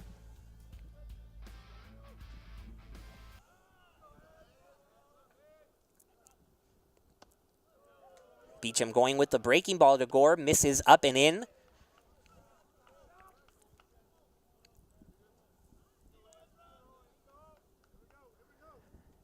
Told you these Tigers never quite out of a ball game, and they're showing just why here. 4 runs coming after 2 outs and nobody on here in the inning. Now they've got their power hitter in the 3rd slot of the lineup, Ezra Gore. He had one of the first hard hit balls of the game. He lined a single into left in the 3rd inning. He was stranded over there at first, but now a whole new ball game, 6-4. And he chops that one foul just in front of the plate.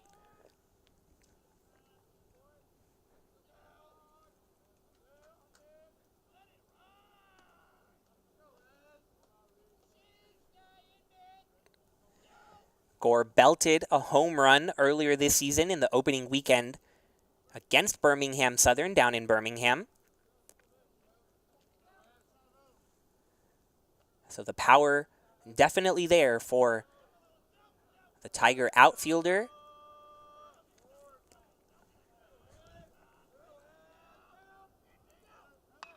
And he waits back nicely on a breaking ball, sends it the other way. Haney will advance easily to 3rd. Gore gonna try to take 2nd. He'll get there. Haney gonna head home, and he's gonna score. The Tigers running wild, taking advantage of this struggling McMurry defense.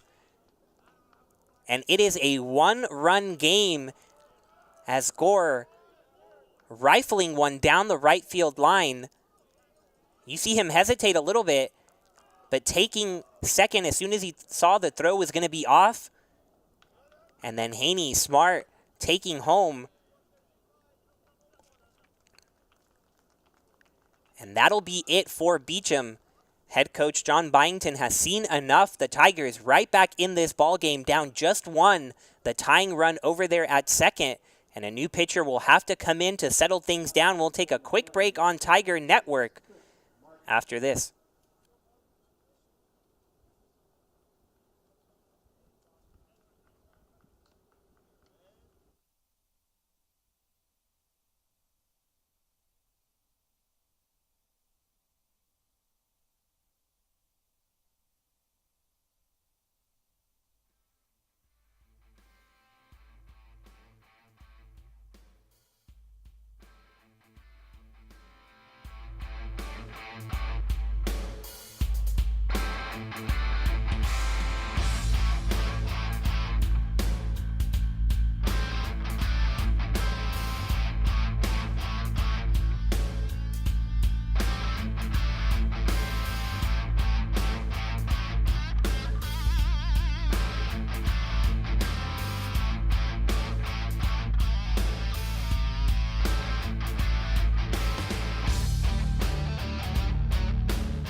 Hope you didn't tune out after that first inning when the Tigers were down 6-0, because they are right back in this ball game, down just 1. And Ezra Gore, the tying run at second base. MJ Metz coming to the plate. And it'll be up to the freshman Chris Martin coming out of the bullpen trying to put out this fire. He'll have the tough task of facing the cleanup hitter right away. And the first pitch misses high for a ball.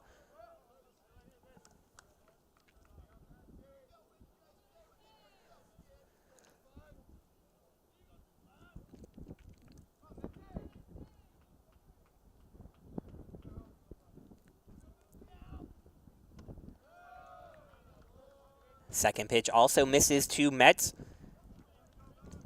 Will be interesting to see how he approaches the cleanup hitter here. Martin, pitching in back-to-back games, also came in against Schreiner. Went 3 innings, gave up 3 hits and 3 runs. His third pitch of this outing misses low for a ball.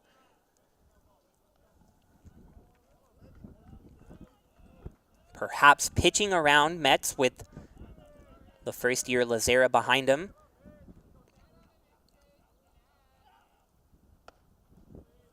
That one right there for a strike, though, so not a 4-pitch walk.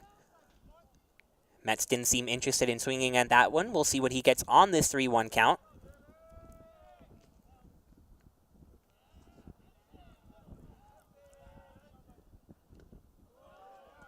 Nice off-speed pitch. Fools Metz a little bit. Just able to foul it off into the catcher's mitt. So Martin fights back to get this count full.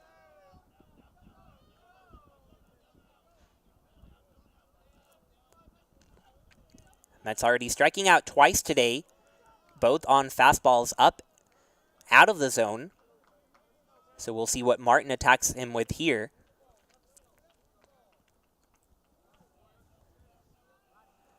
Gore remains at second. This fastball high once again on Metz, and he's not going to let that one past him. He shoots it foul, but he was certainly on that one. Wouldn't try it again.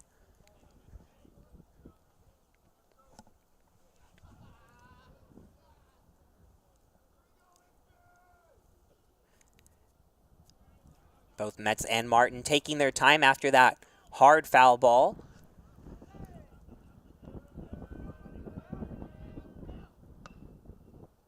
Going with the fastball high again, and Metz not trying to make contact, tried to hold back on that swing, but it did get a little bit of his bat, goes over to first, and Hamill gets the third out of the inning, but not before the Tigers storm back for 5 runs in the bottom of the 4th. It is a whole new evening here on Tiger Network, so it's sure to be a good one. Don't go anywhere as we head to the top of the 5th.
There are 27 outs in a baseball game for a reason. You have to get all of them to record a victory, and McMurry learning that here as they jumped out to a 6-0 lead.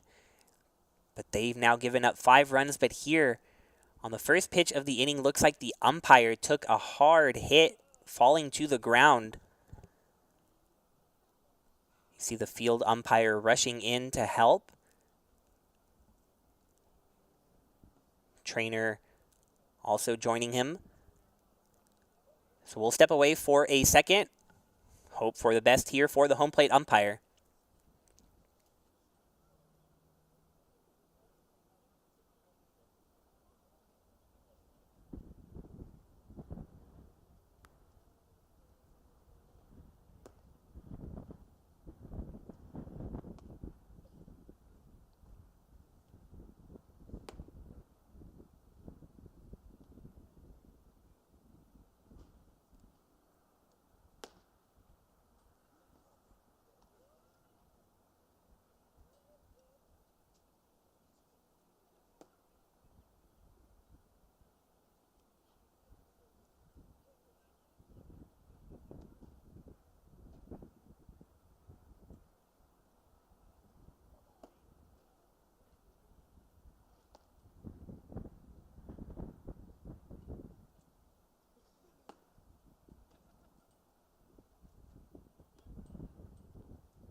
We're back here on Tiger Network after a brief pause. That last pitch, unfortunately hitting the home plate umpire directly. No contact with the bat or anything, so he took a fall and took a little bit of time to gather himself. Trinity's trainer out there to help him out, but he is still behind the plate, thankful to see. And we're here in the top of the fifth. Tigers coming back from down 6-0 in the first inning, getting those 5 runs back in the bottom half of the fourth. And they are right back in there, trailing just 1. Jonathan Newman on the mound. He gets Rosa to foul that one right back for the 2-2 count. You can see the importance that this bullpen has provided after that shock in the first inning that got Harrison DeRoe, the starter, out of the game quickly. This Tiger bullpen has recovered, and Newman continues that recovery. The great changeup there gets Rosa down swinging on 3 strikes. But it's been a committee of pitchers doing the job. Joseph Shavana coming in, closing out that first inning. Just 1 run recorded on his tally, though he allowed some of the base runners that got on DeRoe to score. Then it was Cam Sheets with 2 clean innings himself, just the 3 hits allowed, no runs. And now Newman in his second inning of work. And he is on, gets Carpenter to swing over that changeup. And as I talked about, when Newman is on, he is working quickly, and you can get a good look at that. Right back on the rubber, right back to the changeup. And Carpenter this time able to get a little bit of it, but falls behind 1-2. Carpenter here at the bottom of the lineup has been a real thorn for the Tigers. 2 for 2 with 2 runs batted in.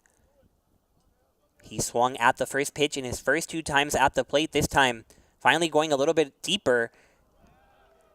Thought he had the third base hit of the evening, but Christian Holloway in the perfect spot there at the hot corner. And he'll retire Carpenter for the first time today.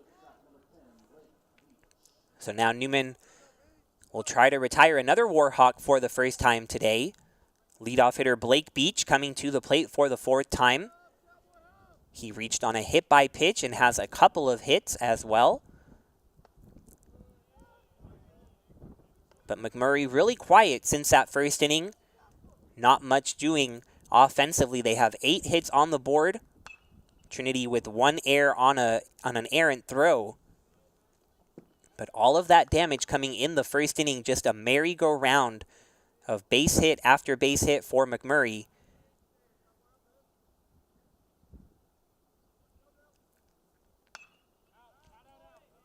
Beach fouls a couple in a row to get behind 1 and 2.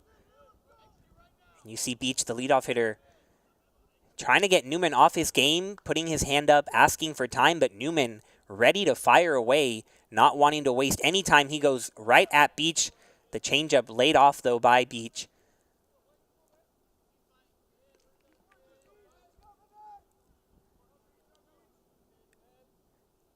Newman, a ground ball pitcher with that changeup that dives in the zone, and you see the leap to get the ground ball on the mound, and a 1-2-3 inning for the Tigers.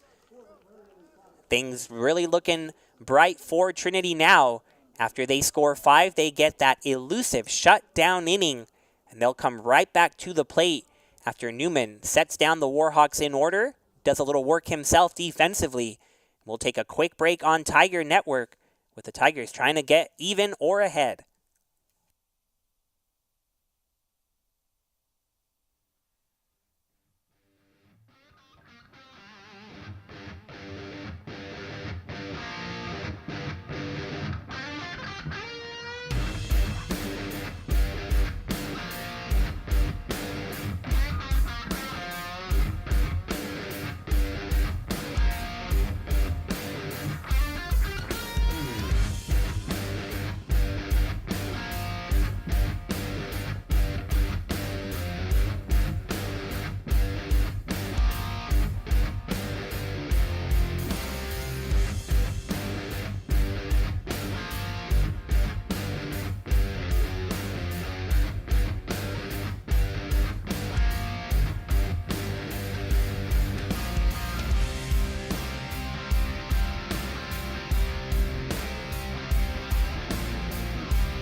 Chris Martin came into the bottom of the 4th, was able to escape that trouble for the Warhawks before the Tigers could do any more damage, but they got 5 before Martin was able to set down Metz and keep the tying run over there at second.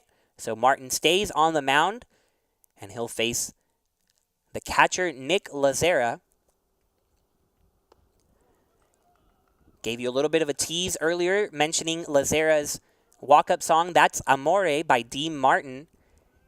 And that choice came not really by him, it was by the rest of the team during the Fall World Series, as Lazera once again swings early, gets it into right field. The right fielder trying to get Lazera out at first, Rickerson. But we'll finish that story. Lazera, as all first years here at Trinity experience, they have a walk-up song chosen for them during the Fall World Series. They don't know what it's going to be until they walk up to the plate for the first time. And when he came to the plate, it was Dean Martin singing. But Lazera was not too upset by that choice. In fact, he kept it through the fall and now into the spring.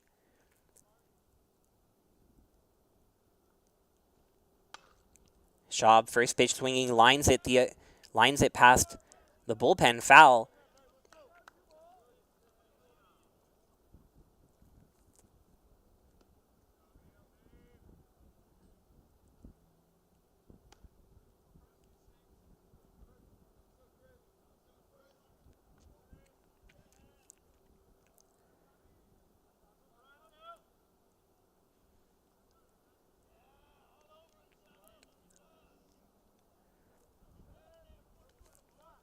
Time called here by Brian Schaub. Lazera still over there at first. Lazera saying it was a keen choice on that walk-up song by Dean Martin, as his dad and his side of the family from Italy. So that Italian heritage, seen as Lazera grew up listening to Frank Sinatra and Frankie Valli, and Dean Martin as well. So teammates knowing him well, choosing that during the Fall World Series. And we see it here appearing as Lazera gets consecutive starts behind the plate, doing a nice job and putting good, hard contact on the baseball already with 2 base hits on the evening. And he gets on to start this inning. But Brian Schaub grounds it to third, and this time the Warhawks able to complete the double play. Abbott fielding it cleanly, getting the throw on to Rosa, who turns it to Hamill for the 5-4-3. So just like that, the leadoff man retired on the twin killing.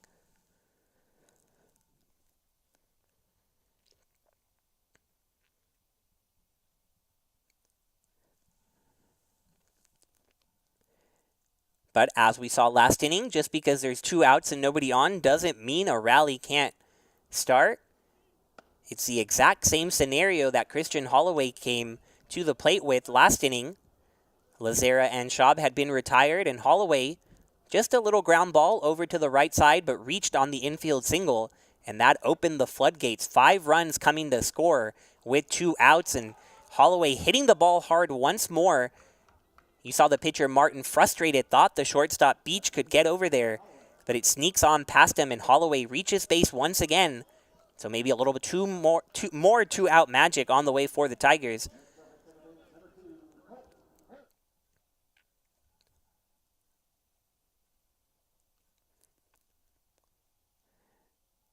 Great look there at Holloway at first, staring into these shadows.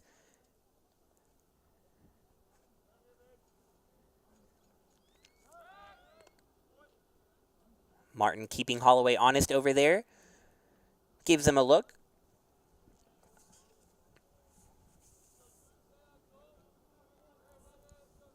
Holloway hasn't attempted a steal yet this year, but that's not to say he can't start now. Didn't run a whole lot last year either, but Martin certainly seems to be concerned. Colt Harris at the plate in his last at-bat. Drove a single right back up the middle. And he sends this one to right field. The dive, and it gets down and past Rickerson, and Holloway is going to come around to score. Harris hustling to third, and this game is tied. That fly ball from Harris getting past the dive of the right fielder Rickerson, and as soon as that ball landed, there was going to be no shot to get the runner at home. We'll get a good look at it on the replay after this. But not hit particularly hard, just skied out the other way. But it was enough to get down. Harris running all the way to third.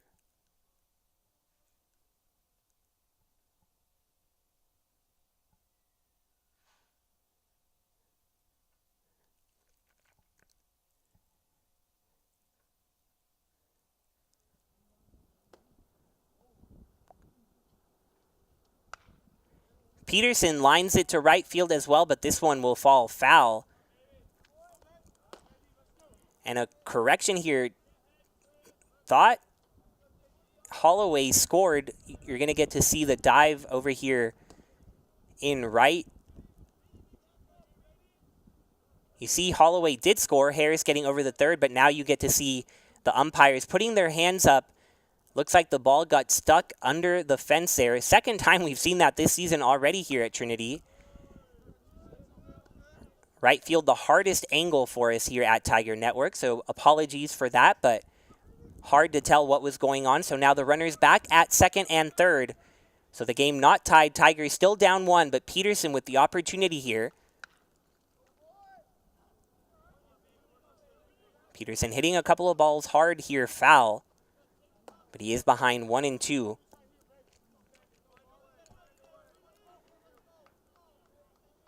That ball getting stuck under the fence, really bailing out Rickerson in right. He laid out completely to try to get that fly ball, but he was unsuccessful, and Holloway scored easily. But now McMurray with the second chance to get out of this inning, still ahead. Martin trying to take advantage of it. Up 1-2 here on the center fielder.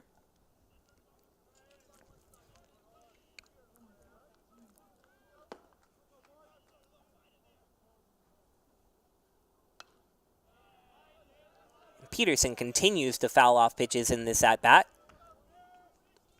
You can see Martin putting his glove over his eyes. The sun really affecting the play here.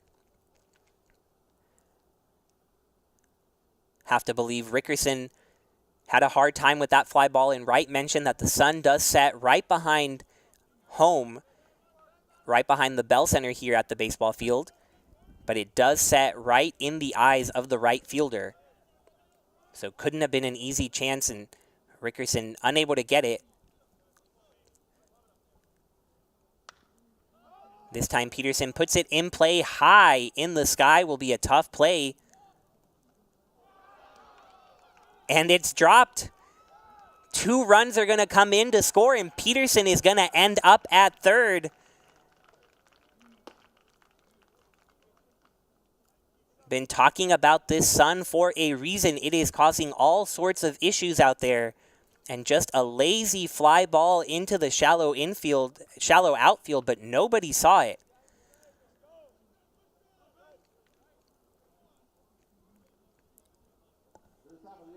Shortstop Beach going out.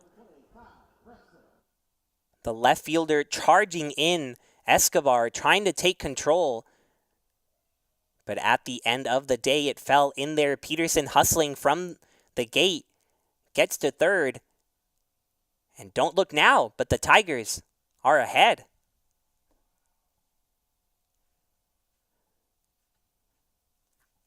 What a turn of events here in San Antonio. Just chipping away, putting the ball in play, and forcing this defense to be perfect, which they have not.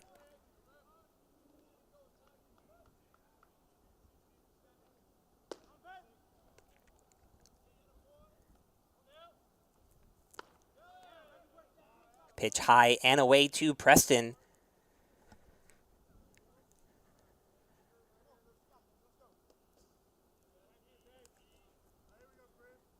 Sometimes the numbers really never lie. And those 48 errors speaking incredibly loudly coming into this one, standing out to myself as I prepared for this matchup. And we've seen the defensive struggles continue for McMurry. Now 3 errors in the box score and a couple of plays that didn't go in the official error column, but have certainly cost the Warhawks here. A double play that wasn't turned, now a dropped pop fly. And the Tigers certainly not complaining. They will take runs any way they can get them, and Preston ahead 3-1 here, still with that runner on third, trying to add to the lead now. But he'll swing through that off-speed delivery.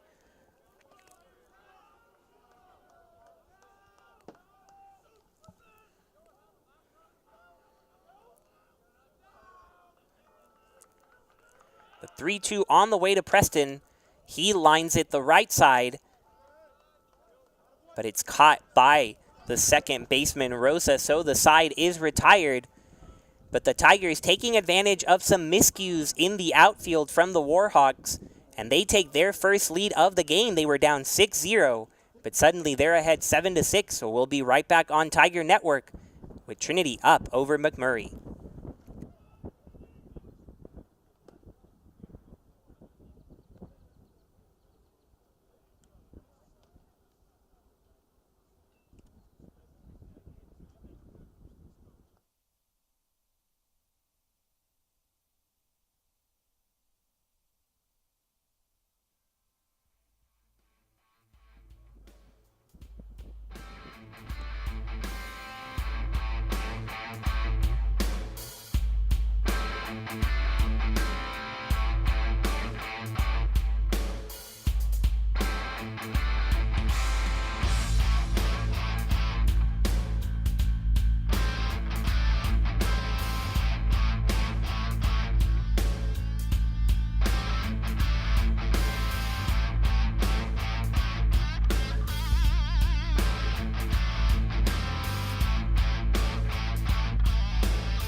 Welcome back to Tiger Network, where for the first time tonight, Trinity has the lead 7-6 over McMurry, and it has been quite the comeback after the Warhawks stormed out to a 6-0 lead, and the Tigers were kept quiet for the early half of this game.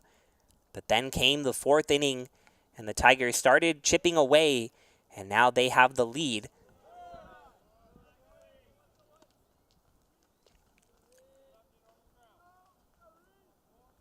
Tigers using 11 hits and taking advantage of 3 errors from McMurray to deliver those 7 runs. And they have their 5th pitcher of the evening on the mound now. Pitching change coming into this 6th inning. It is Sammy Conti. Get a good look at the left-hander there.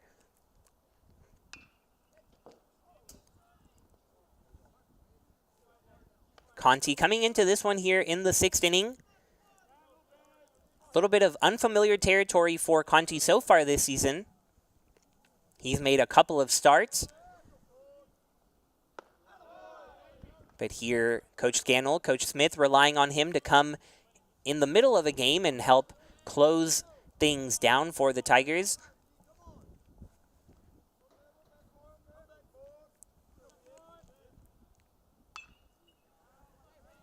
Hodges continues to foul a few back.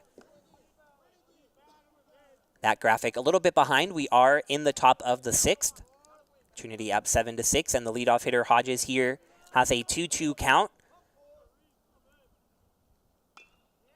Conti going in on Hodges, but Hodges continues to stay alive. Conti's last outing was a start against Wisconsin Whitewater. He went 5 2/3, gave up 4 runs on 4 hits, had 5 walks, but 11 strikeouts. And those strikeouts have been the story for Conti. That one in the dirt. But Conti going 16 2/3 innings this year in those 3 starts. But in those 16 innings, 29 strikeouts. He has done an incredible job setting guys down with the strikeout, and he does so here to start things off. Hodges will take a long walk back to the dugout. Make that strikeout number 30 on the year for Conti. And coming into today, those strikeouts good enough for 36th in all of Division III. So if you start thinking, mentioned about 360 teams play Division III baseball, think about how many pitchers each of those teams have. So to be number 36 in strikeouts, pretty impressive for Conti. And the Tigers now testing him out of the bullpen after those 3 starts. We'll see if McMurry has an answer for him. It will be Nick Hamill at the plate now after that strikeout.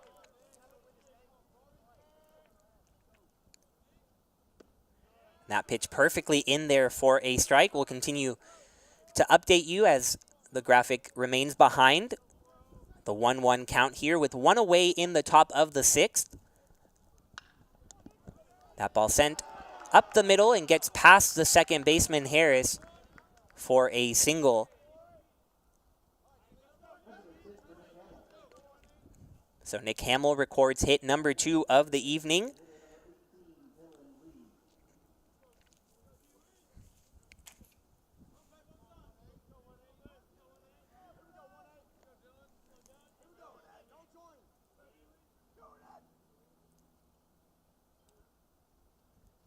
Quick delivery from Conti, misses high. Hamill, one of the few Warhawks on this roster without a stolen base. Mentioned these Warhawks love to run wild on the base paths, but he is not one of them. Seems to already do enough with his responsibilities both at the plate and on the mound, as the senior from Schertz pitches and hits in this lineup. In fact, in that last game against Schreiner, doing both in the same game. But he is over there at first. Conti now falling behind 3-0 on the cleanup hitter Lee.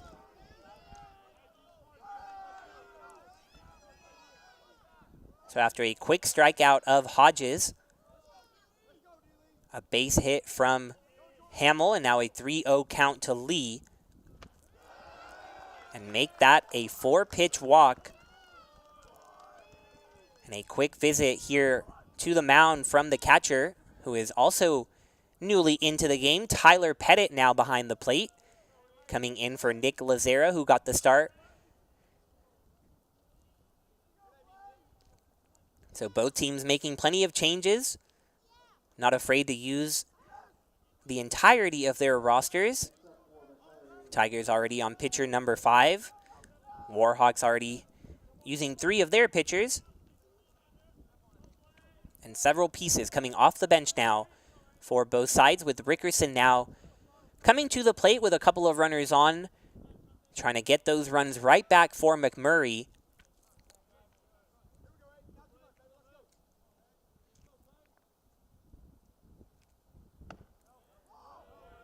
That pitch misses just a little bit high. Conti thought he had it. I think Pettit might have thought so as well, but first pitch called a ball.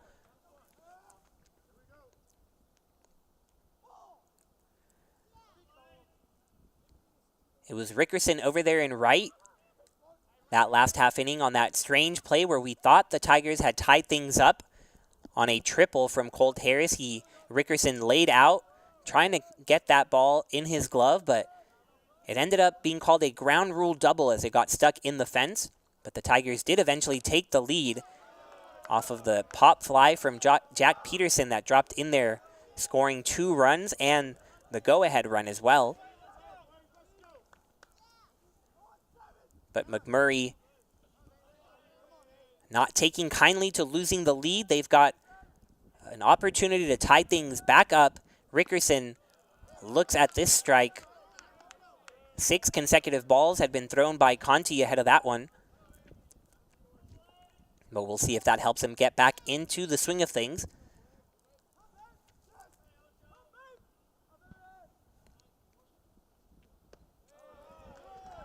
That one misses outside, taking the count to 3-1.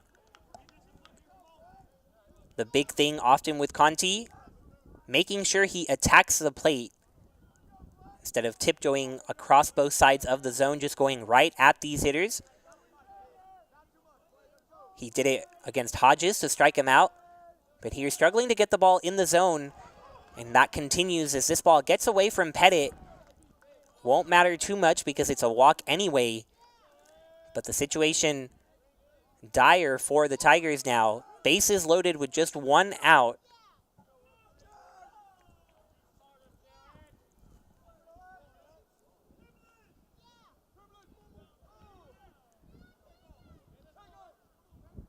Xavier Escobar will come to the plate.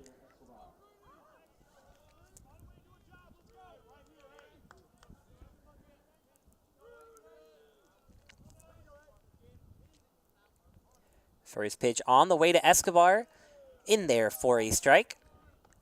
Escobar 1 for 1 on the day with a single back in the second, but he's also walked a couple of times, so he's reached all 3 times to the plate. This one to Escobar in the dirt. But Escobar, the freshman from Buda, getting the opportunities early in the season. This is his 11th appearance as a freshman. He looks at that one for the second strike of the at-bat.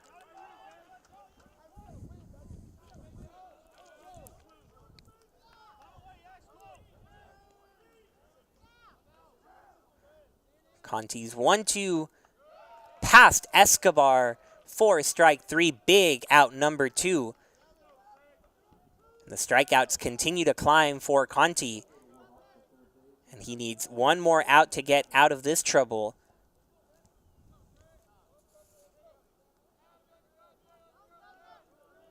Dylan Abbott on his way to the plate, ready to go here, waiting for Conti's delivery, and he fouls it straight back for strike 1.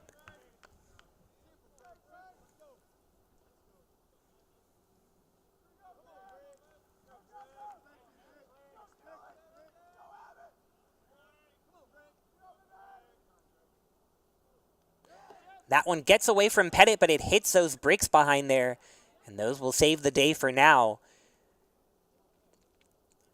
Looks like maybe Conti and Pettit crossed up a little bit.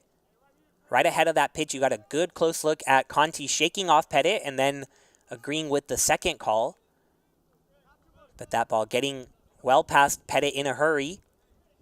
But the runner having to stay over there at third. The ball coming right back to the catcher. So Abbott gets another opportunity. The count 1-1.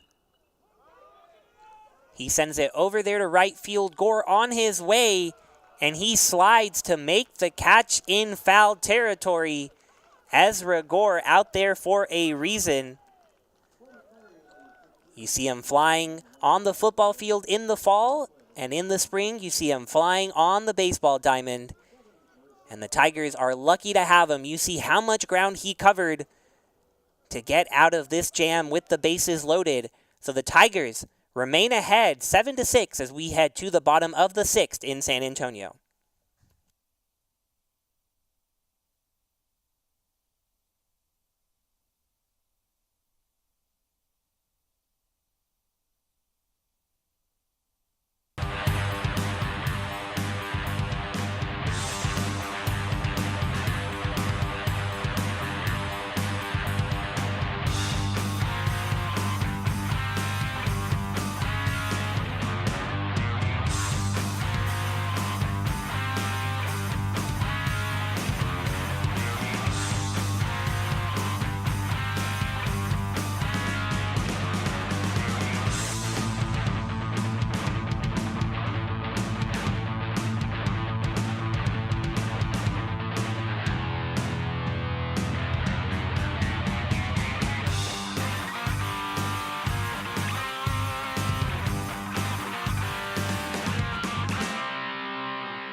Pitcher number 4 now on the mound for McMurry.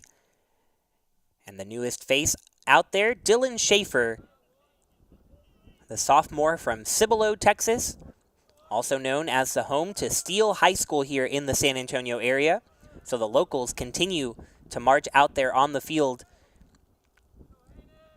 We've already had a New Braunfels Unicorn, a Clemens Buffalo, and now a Steele Knight make an appearance for the McMurry Warhawks.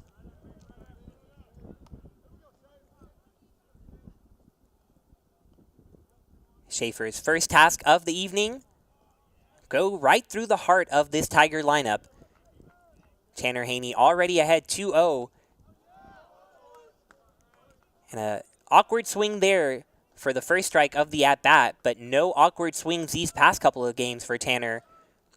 He is really catching fire at the plate, already 2 for 3 today, and had a big 2 RBI base hit to get that rally off the ground. The Tigers had already scored 2 in the fourth, but Haney's base hit to drive in 2 more, bring that score to within 2, really got the Tigers feeling like they could get into this one. And now they have the lead here in the bottom of the sixth. So Tanner really contributing atop the lineup. And he looks at that one off the glove of Hodges, taking the count full. Haney getting his 3rd consecutive start at shortstop for Trinity. Told me earlier today that really getting into the swing of things, catching a nice flow in his first year at Trinity, really having to make adjustments both in the classroom and on the field, transferring from the University of Texas at Austin. And Haney puts a good bat on this one, but it'll be caught over there by Rosa, who gets it to Hamill for the first out of the inning.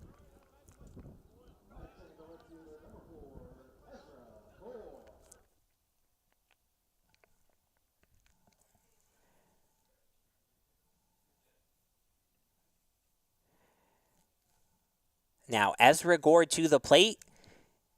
You saw Gore in right field make that fantastic catch, sliding in foul territory to get out of that bases loaded situation, this time swinging past that breaking ball, but Gore proving valuable offensively and defensively, as he so often does in the middle of this Tiger lineup. Already 2 for 3 today. Looks at that ball to even up the count. If you're in for some reading, you might want to take a visit to trinityfastbat.com. Had the honor of writing a feature on Ezra Gore and getting a look at how he does what he does. Grounds the ball to the left side of the infield here, and he's retired, but Gore dominating for the Tigers, not only on the baseball diamond, but over on the football field as well. A member of both the football and baseball teams, and he excels in both. So after this one is over, since we had that 5 p.m. start, we'll get over earlier than usual. So take some time to read that feature. Once again, trinityfastbat.com.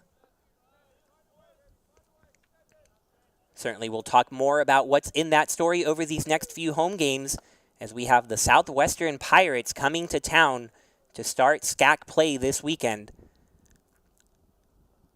Those 3 games between Southwestern and Trinity, games that I know everyone here is looking forward to for more reasons than one. Just lots of connections between the two schools. Always a good rivalry across sports, not only in baseball. And it'll be a great way to get the conference slate going. But before we get there, Trinity trying to rack up another non-conference victory. Tigers stand at 6-5 coming into today. They have played quite the tough schedule to start their season. That pitch to Metz, hammered out to left field, and he's not even gonna take a look. Metz with the home run. What a blast by MJ Metz to add to this Trinity lead. You see the smile coming around third. And Metz delivers his 3rd home run of the season.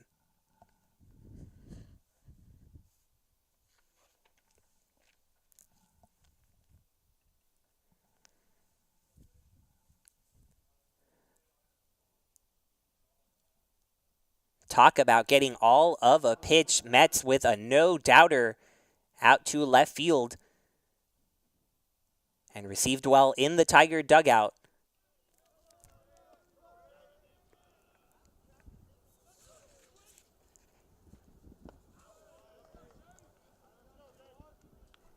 So now with the task of following up that home run, Tyler Pettit comes to the plate for the first time. You saw him coming in to catch for Lazera, now gets his first at-bat. And Pettit crushes this one, but it'll head foul. But the Tigers not missing much here. I was just about to say, Pettit himself no stranger to the home run. In fact, he had that heroic walk-off 2-run home run to open the series against Wisconsin Whitewater.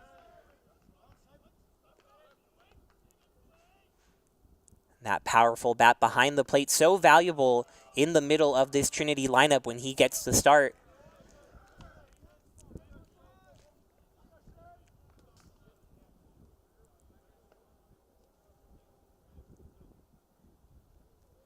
Pettit had started the year 0 for 9 on that road trip to Birmingham, but he has certainly caught fire since then.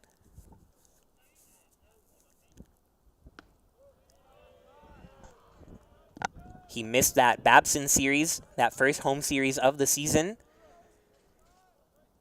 but then was back and ready to go for the matchup with the Warhawks of Whitewater.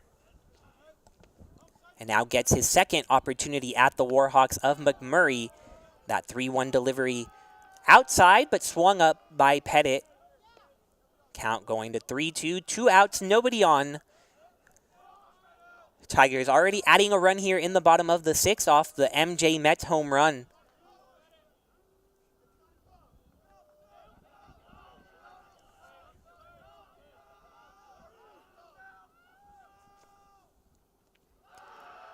Ball in the dirt. You can hear the Trinity dugout cheering that walk-on. Just a whole different attitude from back in the first. Things were quiet. People were shocked at McMurry getting out ahead 6-0. But things have turned around in a major way, with Trinity now up 8-6. And we'll see another new batter at the plate. So Coach Scannell going to his reserves a little bit. Nathan Brolick will step to the plate. Brolick coming in to hit for Brian Schaub in that designated hitter role.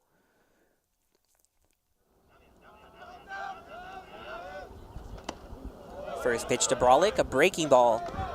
That gets him to swing past it.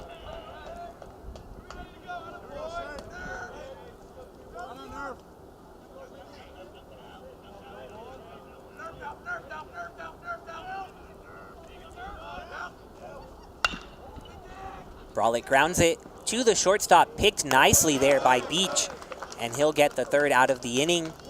But the Tigers add to their lead. MJ Metz blasts off with a solo home run, and the Tigers will head to the top of the seventh, up 8-6 now over the Warhawks.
Scoreboard looking a lot nicer for Tiger fans at home. Tigers up 8-6 now as we head to the top of the seventh. And pitcher number 6 now on the mound for the Tigers. It is Jack Martinez who comes in here and delivers a first pitch strike. Martinez, a familiar face to those who tuned in just a week ago. Martinez getting his first career start and doing extremely well with that opportunity. First hitter here off of Martinez will reach with a base hit that got past the third baseman Holloway, and then Haney was going to have a tough time getting Rosa out. So not what Martinez wanted to start this inning, but Martinez has certainly dealt with pressure before. He went 6 innings against DeSales, gave up just 2 runs for the first time ever beginning a game as a first year. But before that opportunity, Martinez had made 2 appearances out of the bullpen, and both of them came with the bases loaded. And Martinez thriving off of that pressure, doing a good job both of those times, earning that start in the midweek game against DeSales. And now, back out of the bullpen. You have to imagine this rotation of pitchers from Trinity trying to not only give everybody a chance, but also keep everybody fresh for that big 3-game series coming up against Southwestern, as talked about. So nobody going too long the most. Sheets and Newman both going 2 innings. But we've seen Conti, Shavana, and DeRoe also in there before Martinez takes over here and evens up the count at 2. Carpenter, with a little shrug off of that one, thought he had the 3-1 count in his favor. Instead, Martinez evens it up, takes a little bit of a walk behind the mound. Now ready for the 2-2 delivery. Rosa over there at first, nobody out. Pettit setting up right on the outside corner. Martinez gets it there. The home plate umpire says it's a little away. Looks like the sun finally setting and not affecting the field. So the sun's still out. Blue sky still out at this 7:30 hour, but the sun not affecting the field. The 3-2 grounded to short. Haney on to Harris. Just late to Metz to get just the 1 out at first. Carpenter doing a nice job hustling out of the box. Thought he would be doubled up. It's that ground ball right to Haney. But had that first step out of the left side. The Tigers just late trying to turn 2. So a runner remains on first, and it'll bring up the leadoff hitter, Blake Beach.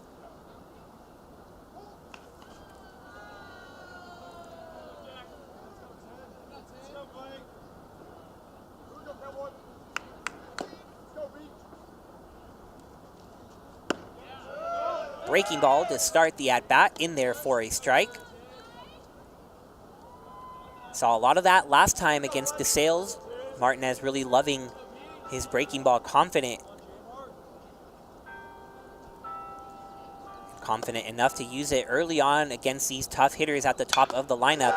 This time, Beach gets a hold of it. It is back towards the fence, and it is down.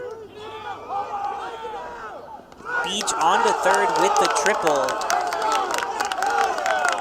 But some concern there in left field as Preston taking a hard hit, running into the fence, trying to get a hold of this one.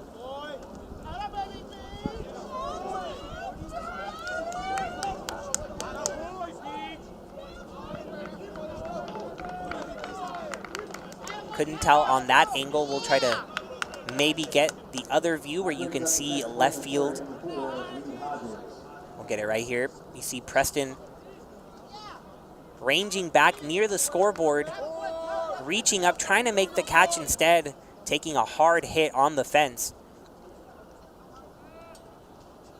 Peterson, though, right there in center to back him up and get the ball quickly in, but not quickly enough to keep Beach from getting on to third with the triple. So the tying run now just 90 feet away, and Hodges will drive him in with the base hit over to right. The claps coming from the McMurry faithful and the dugout as the Warhawks hitting the ball hard off of Martinez here and bringing the score back to even at 8.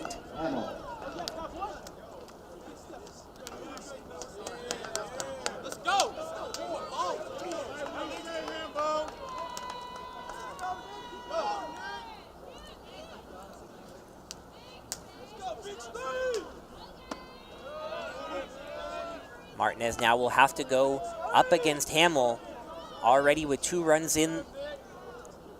And Hamill, someone very dangerous at the plate. So Martinez will have to be careful. That breaking ball looped in there for a strike. You see already 2 for 3 on the day, and the average over 400 with those 20 runs batted in. Hamill being named the ASC Hitter of the Week for the week of March 1st. And he continues his hot hitting. That one's going to get down in fair territory. Hamill will stay at first, but Hodges goes over to third. And the Warhawk bats alive once again after a sleepy innings 2 through 6. They are back to their run-scoring ways that we saw in the first. And really the hardest we've seen Martinez be hit all year. Now the bunt. Dylan Lee gets it down, and Martinez reacts quickly, gets the runner out at home.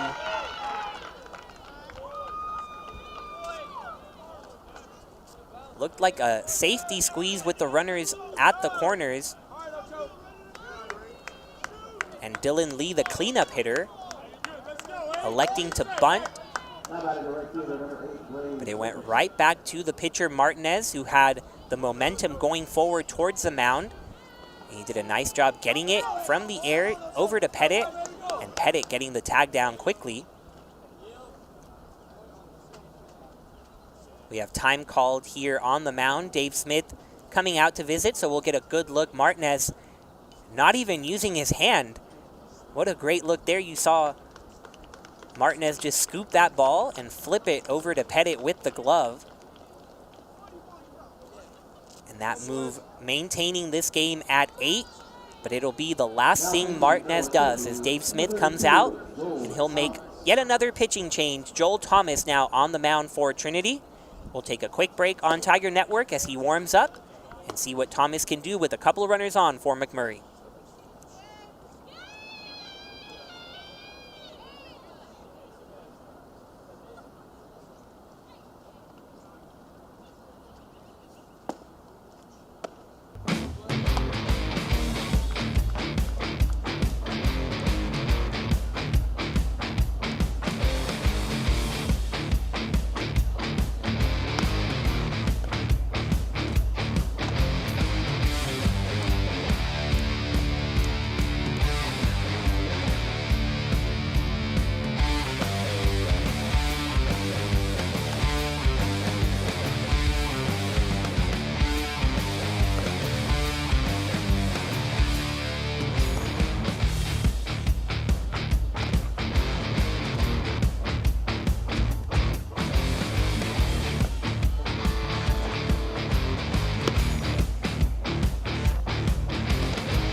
What a game we've had here in San Antonio. Wild from start to the 7th inning, where we find ourselves now. Joel Thomas coming in, couple runners on, and the first pitch nearly hitting Blaze Rickerson. Rickerson with runners on first and second here, 2 outs.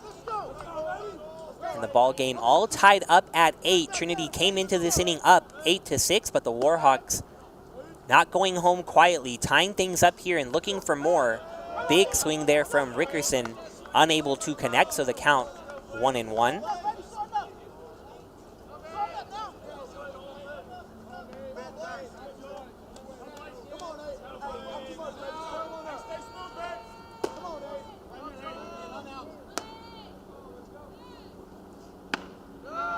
Another big swing from Rickerson ends up on a knee. But that fastball too much here for the freshman.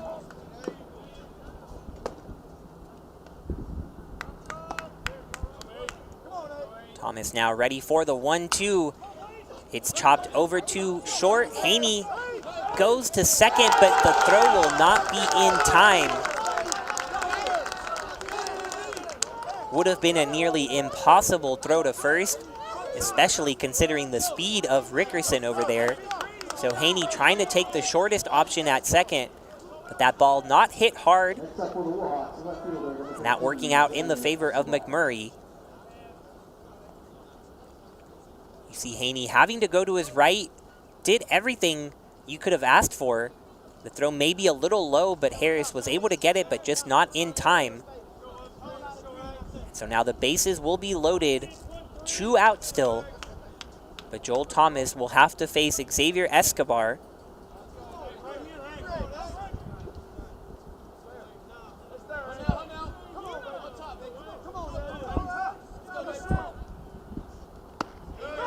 Great first pitch breaking ball in there for a strike.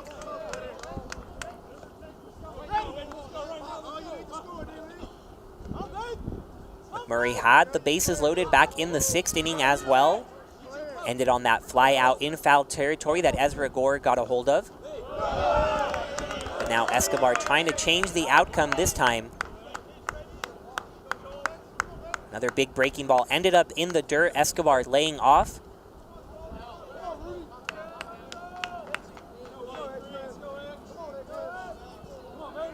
Joel Thomas looking in, taking a breath, now delivering. Fastball on the corner for strike 2.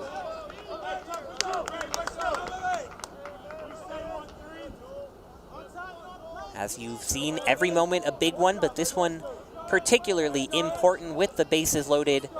8-8 ball game, 1-2 count. Thomas tries to get a breaking ball past Escobar. It's lined over to first, right to the glove of MJ Metz. So the Warhawks strand the bases loaded, but they do tie the ball game up at 8. You have no reason to go anywhere. You've seen all the action in this ball game. We're sure to have more in these final 3 frames. Tigers will come up to bat after this 7th inning stretch and try to retake the lead.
Hope you've gotten a nice stretch in here in the bottom of the 7th, where we find ourselves with a tie ball game.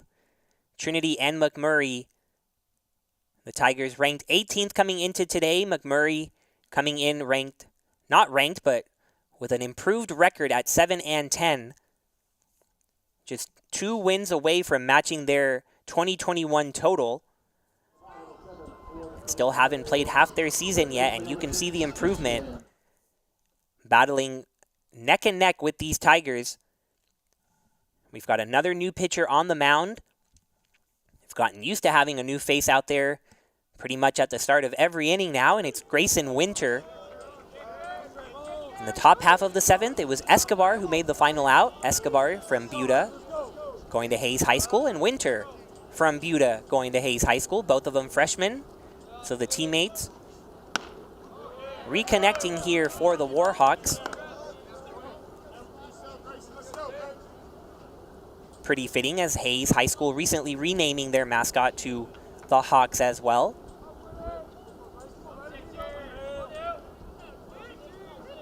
And Winter comes on, will try to retire Christian Holloway, who fouls that one back.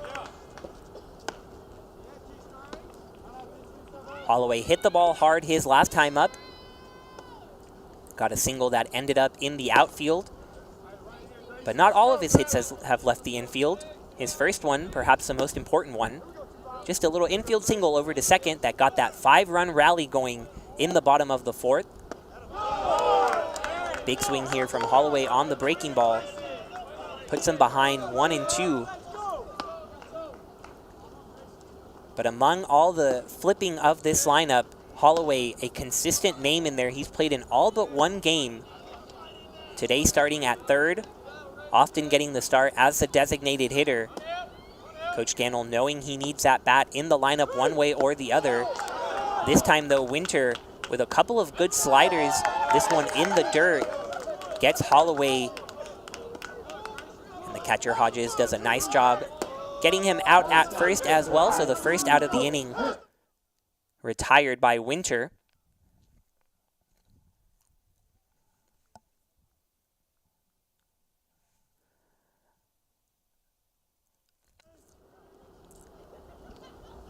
That brings up the second baseman, Colt Harris, who himself also has 2 hits on the evening.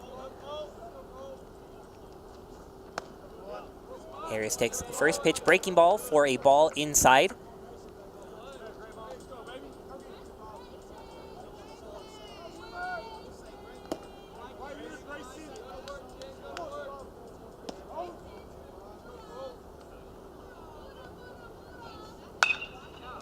And a hard hit ball sent the other way and into right field.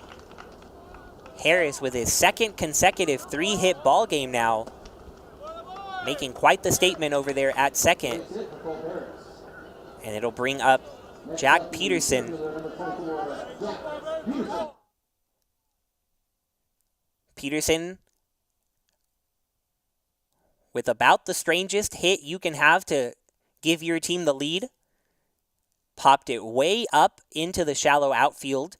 Looked to be an easy out number 3, but what made it difficult, that sun that was still out.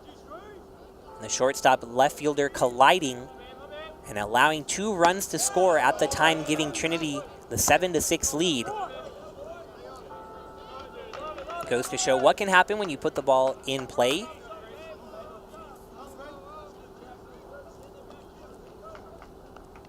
This McMurry defense making 3 errors already. That is half of what they had in that loss to Schreiner, those 6, and Peterson golfs this one into right center field, and that ball is gonna get down.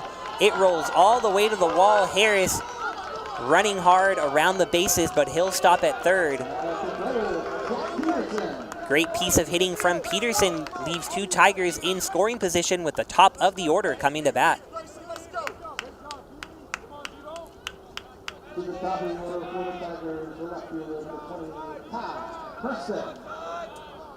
Great job of Peterson going down to get that pitch. Low and in right in a left-handed hitter's wheelhouse. And Harris not taking the risk. Third base coach Andrew Waters holding him up. Now the infield will come in. Just 1 out here in the 7th. That go-ahead run 90 feet away, and Preston will take a little bit of time here before his at-bat.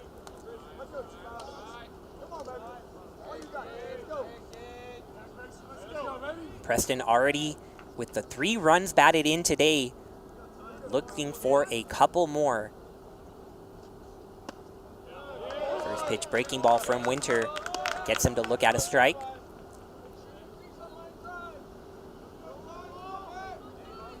It was Preston who got the scoring going for Trinity. 2 RBI single up the middle to center field. At the time, Tigers were down 6-2, but really providing a spark that they needed and the energy that this team needed, and now looking to give his team the lead.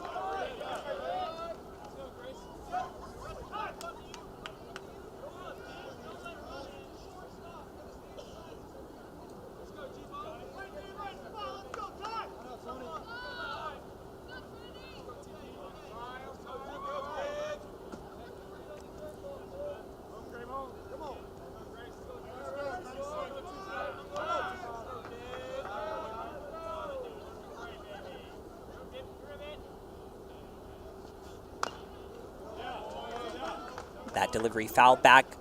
Just getting a piece of it was Preston.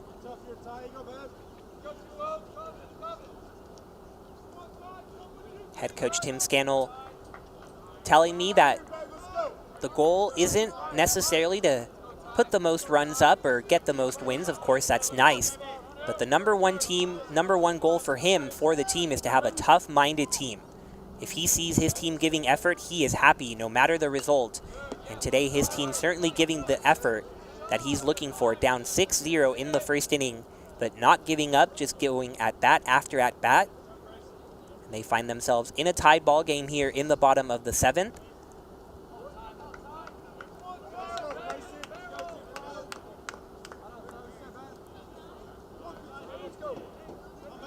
Preston, just the prime example of having to be ready when your name is called upon.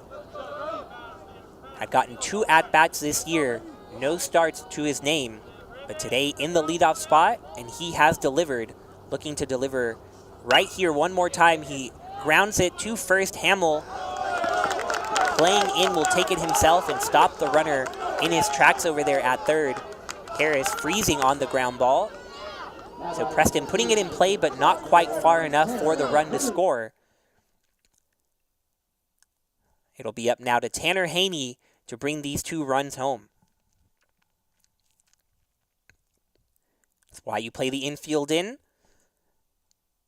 If the first baseman was in his normal position back behind the bag, you have to imagine Harris comes in to score, but of course late in the ball game, every inch matters, and Hamill playing in to eliminate that run, helping Winner out, who now has 1 out to go here in the 7th. But we'll have to get through the shortstop. Trying to start him off with the breaking ball. The target was outside, so even though it ended up pretty close to a strike, the catcher Hodges not able to frame it well.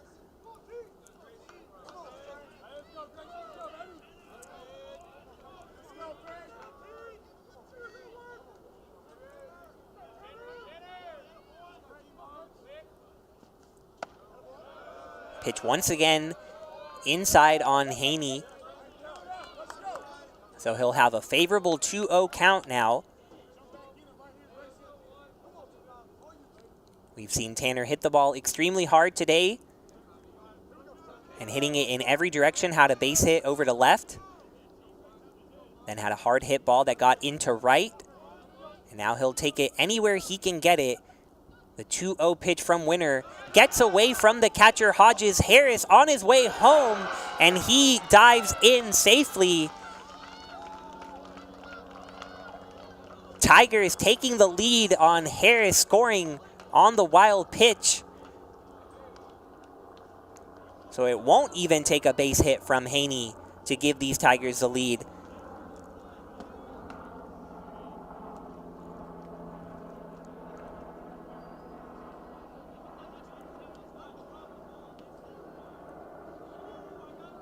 And a mid-at-bat visit to the mound now.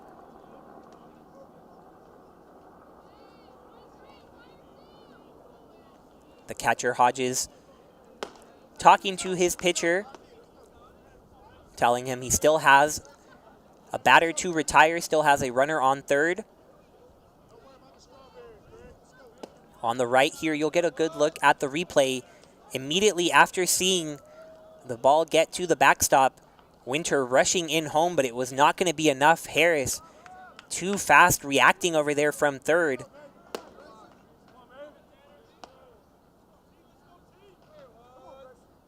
And now Haney ahead 3-0, still with an opportunity to add on. Was about to throw his bat, but he'll have to stay right there for the 3-1 count now.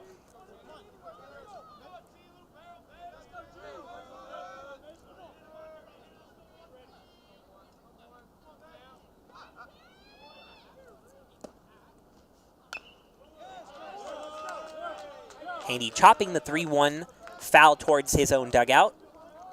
So after falling behind 3-0, Winter battling back 3-2. Did give up that run in the meantime, though. It's going down as a wild pitch in the box score. Hodges just unable to get in front of it. And now the 3-2 to Haney. Waits back on it, sends it down the line, but foul. So many tense at-bats here late in this ball game. We're approaching the 3-hour mark. First pitch at 5 p.m. Nearly 8 o'clock now in San Antonio. The sun nearly completely gone on our newly discovered daylight savings time. I'm sure everyone loved turning their clocks ahead 1 hour, but the Tigers are loving going ahead by one more run as Haney drops in yet another base hit. That's his third of the evening, and the Tigers add on to their lead, now up 10-8.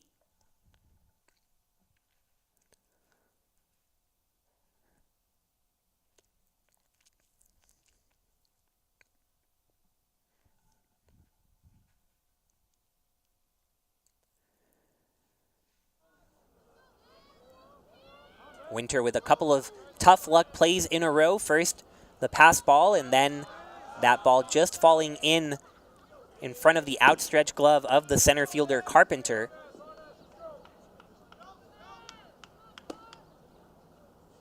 Already 3 hits off the freshman coming in from the bullpen, and not out of trouble yet, having to go through Ezra Gore.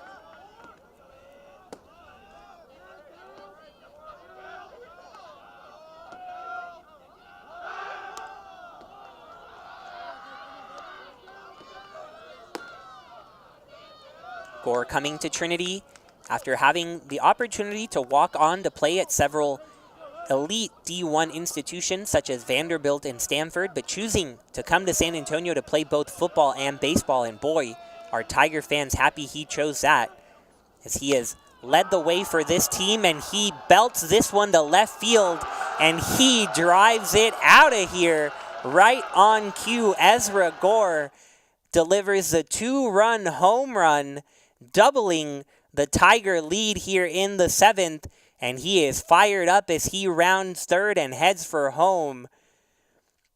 To your right, you see him club that ball over that big left field wall. And the Tiger dugout fired up along with Gore.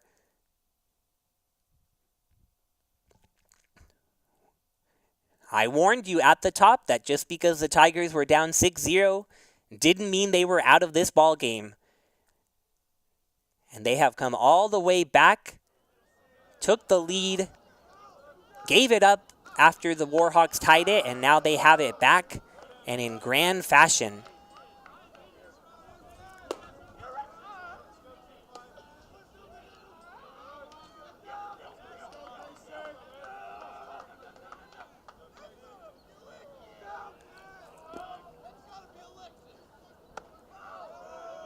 Pitch inside there to Metz, and for all I can tell, if you have a feature written about you by myself, it looks like you get a home run in your next game. So I'm going to have to start writing more features about every single one of these Tigers. Just has to be what's leading to these home runs, of course.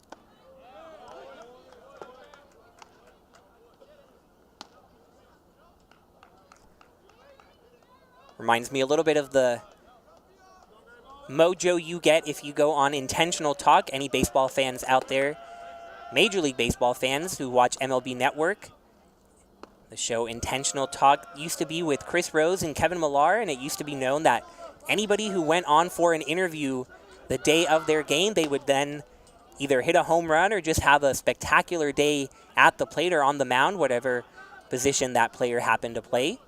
So maybe we can get a little bit of that going with these stories about this Tiger team. There are certainly so many stories to be told up and down this roster, and it is an honor really to get to tell a lot of these stories, both on the broadcast and through my writing. Hopefully we'll also get some videos made in the near future that we can show on the broadcast and put up on YouTube as well. Because we've got, thankfully, a very long season ahead of us. Conference games just around the corner. And we still got some time in this one. Tigers looking to close things out. And Winter will be replaced before he can complete a full inning. Coach Byington making the change himself, coming out to the mound. So we'll take a quick break on Tiger Network and be back.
sixth pitcher now on the mound for McMurry, and it'll be up to Braxton Briones, the sophomore from Iowa Park, to try to get out of this seventh inning that has turned into a mess for McMurry.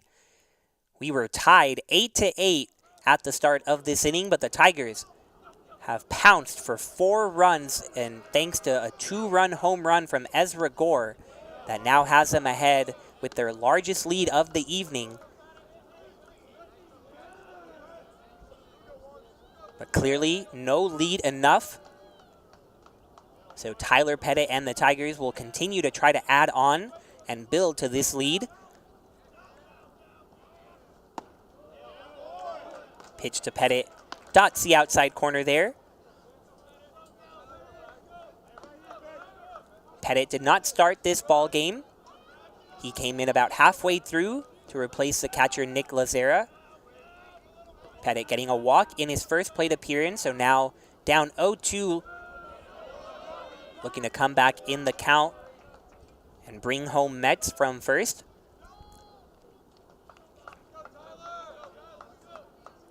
Mets definitely a threat to steal over there. Not only hitting close to 400, but leading the team with 4 stolen bases. He has a big lead, and he is off and going. Pettit with the hit and run nearly works to perfection with the second baseman vacating, but Rosa was able to adjust just enough to retire Pettit. So that was nearly executed to a T. But the Tigers plenty happy with the result of this inning. The big blast from Ezra Gore was the highlight, but 4 runs on 4 hits, 1 man left on base. The Tigers will take a 12-8 lead to the top of the 8th, and we'll be right back on Tiger Network for this great finish.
After escaping a bases-loaded jam in the top of the 7th, Joel Thomas now back out there and with a 4-run lead.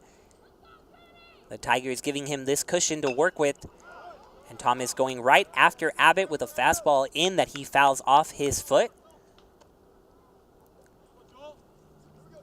Thomas no stranger to these tight games at the end, always coming in to what usually is a tied or close ball game. Usually with the Tigers ahead, they like to use him to close things down. They really trust him to get the final outs of the game, which sometimes are the hardest to get. Today, though, every out pretty hard to come by for both sides. But Thomas on the year, making his 5th appearance. Before today, had 8 innings. Has a 1-0 record with that save recorded as well. First hitter of this inning, though, Abbott swinging through a fastball and getting it into left field, making some nice contact and getting the leadoff man on for the Warhawks. Mentioned early on that these Warhawks have been a lot more competitive this year than last, but it's not only reflected in their wins and losses, but also in the losses that they have picked up. They've been a lot closer than in the past. Bunt shown here by Rosa, but Pettit blocks the ball in the dirt, keeps the runner over there at first. Last year, McMurry had 12 losses out of their 30 games that were by more than 5 runs, so pretty uncompetitive games. But this season, through 17 games, they've only lost by more than 5 once. So even though they have those 10 losses, they have all been fairly competitive. And they do also have those 7 wins overall, 4 of them coming in conference play.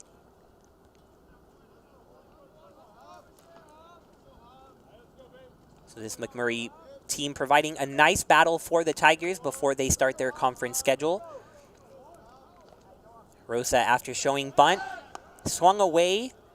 Now we'll have to wait after Thomas throws over there to first. These Warhawks led by head coach John Byington, who's in his 14th season as head coach and not only doing a nice job at McMurry, being 14 years there as head coach, also 10 as an assistant coach at McMurry, but Byington, what you might call a legend at Texas A&M University. Byington, when he was in his playing days, was an All-American third baseman at Texas A&M University. And when he was an Aggie in 1989, he hit a game-winning grand slam and 3-run home run in consecutive ball games to win the Southwest Conference against UT Austin. So Byington beloved over there in College Station. He went on to be drafted in the 3rd round of the MLB draft by the Milwaukee Brewers. Byington spent a couple of years playing minor league baseball, reaching AAA with the Brewers, before ending his career in AAA with the Texas Rangers. So a veteran, experienced head coach over there for the Warhawks, who's been around the game a long time and trying to steer this team in a new direction. And the improvements have been visible early on this season and today. And they try to come back once more as Thomas gives up the hit here in the inning and also hits Rosa on that last pitch. And he'll come out of the ball game, giving the opportunity to Matthew Mackey. So the carousel of pitchers here continues in San Antonio. Mackey will be the latest one with the opportunity. We'll stay right here for a bit as Mackey warms up.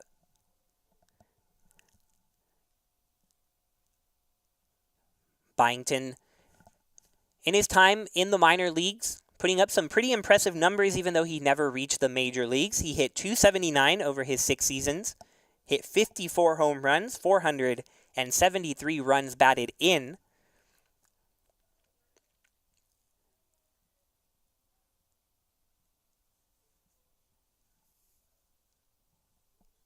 He's trying to bring big-time baseball to Abilene just like he did to College Station. And his team never saying die here. After giving up their 6-run lead, they bounce back to tie the game at 8, and right here in the top of the 8th, not going down quietly, down by 4, but getting the first 2 runners on and forcing another pitching change. Matthew Mackey, another one of those sophomores on the Tigers roster. Mackey from Houston. And he's really going to try to build off of the strong outing he had in his last time out at Wolf Stadium.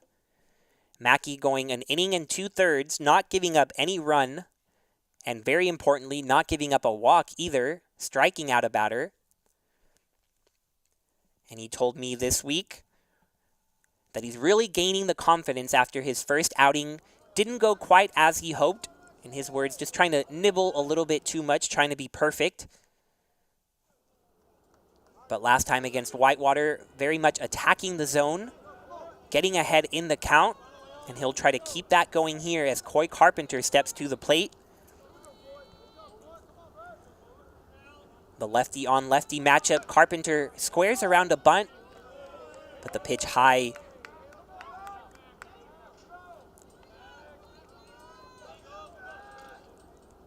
Interesting to see if Carpenter keeps the bunt on. down by 4, but maybe trying to get a couple of runners in scoring position. Carpenter does show the bunt, lays off of it, but that one a called strike outside. Carpenter 2 for 4, but he's been retired his last couple of times at the plate. He awaits the 1-1, this time not showing bunt. The pitch in the dirt and outside. Pettit having to slide over there with his knees, put that block on. Try not to give those runners a free pass after the bunt taken off. So we'll see now 2-1. Carpenter showing bunt on the first 2 pitches and pulling back on that last one. No bunt here, and 3-1 now the count. Mackey maybe a little bit thrown off by the bunt shown on the first 2 pitches, and now not quite sure if it's on or not. And it's taken the count to Carpenter's favor. We've got Abbott and Rosa on first and second. Mackey looking back at the runner, now delivering and getting that past Carpenter for strike 2.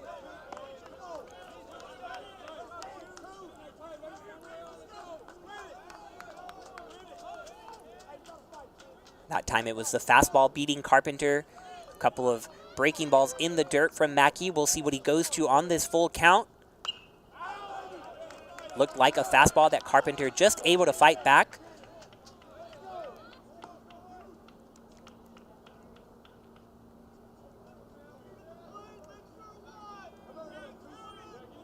Got a good crowd on hand. So happy to see fans back in the stands this season. You got a good look behind Carpenter there. Mackey ready for the 3-2 again, and that's on the outside corner for strike 3. Carpenter not happy whatsoever, but Mackey putting it in the perfect spot.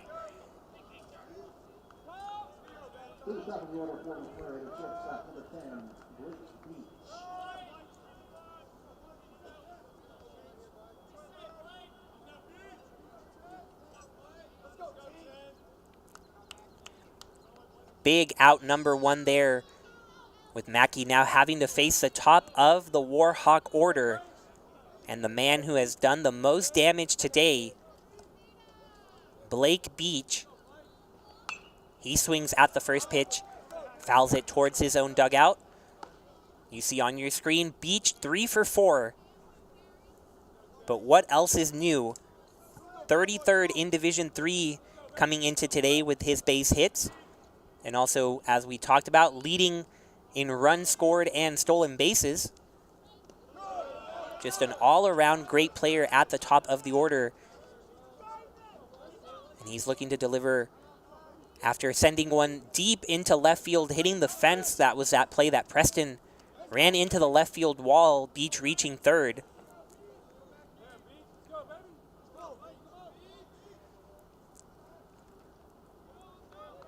Mackey will step off, take a little bit more time to think about this 1-1 delivery. Has to make sure to put it in the right place. Abbott there remains at second, Rosa at first. This pitch from Mackey in the dirt, laid off by Beach.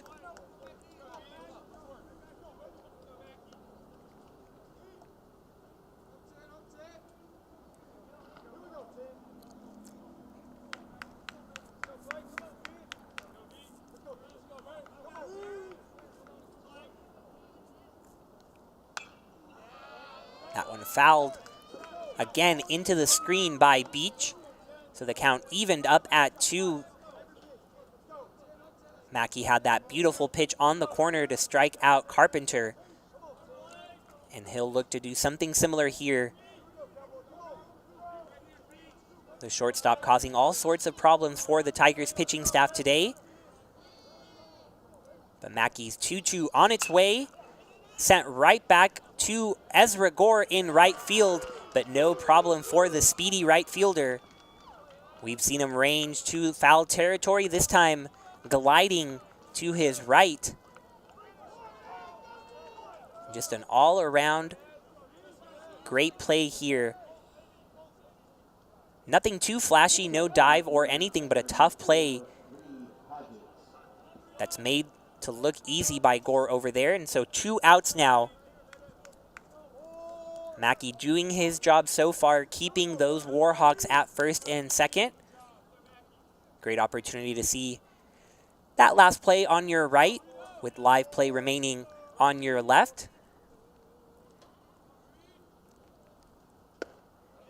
First pitch, a strike called to Hodges. Thank you to the great work done in the control room by everyone here at Tiger Network, bringing you this broadcast that we're so lucky to have.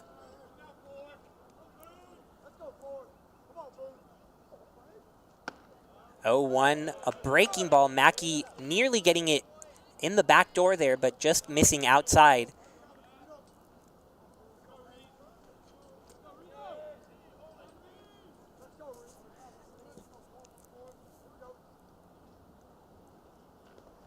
This one in the dirt, getting away from Pettit.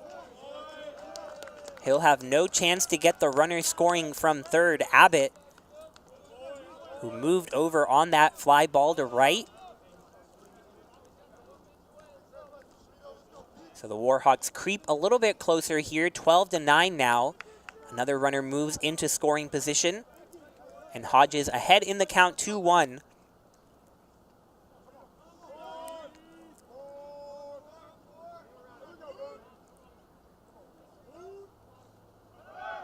Runner going, Pettit rises up, throws, and gets the runner out at third. Excellent job from Pettit, rising over the right-handed batter who is in his way over there trying to throw to third, but no issue for the catcher who came in halfway through this one. And you see the impact he has not only at the plate, but behind the plate. The runner going with 2 outs, something you don't see very often, but we talked about this McMurry team wanting to run on the base pass and run often, but they have not been successful today. They have yet to record a stolen base, so they had 30 coming into this season, but they're caught on their first attempt of tonight. So the Tigers hang on to their 12-9 lead. McMurry did get 1, but we head to the bottom of the 8th with the Tigers still up 3.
Leading off the bottom of the 8th inning for the Trinity Tigers, designated hitter number 21, Newman.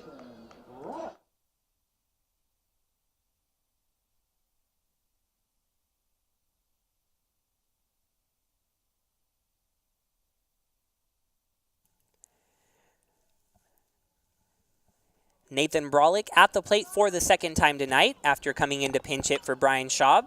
And he swings at the first pitch of this at-bat, sending it back foul towards the screen. Brolick facing Briones, who came in the last half inning, got the only man he faced, Pettit, to ground out to second base on that hit and run. But Briones came in after the Tigers had already scored 4 runs, so it was his job to keep things there. And he did. Now trying to keep things close for his offense, who got 1 run back in the top half of the 8th.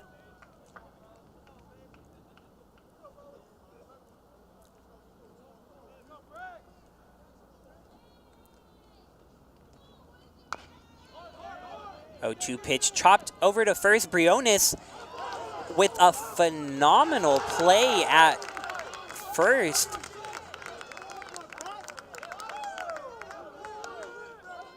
thought the first baseman was going to take this ground ball, but you'll get to see Briones ranging from his position on the mound, was going to go over there to cover anyway, but then decides to take the ball himself, snags it, somehow changes direction, and dives towards the bag for the out. Wow, what an athletic play from the pitcher.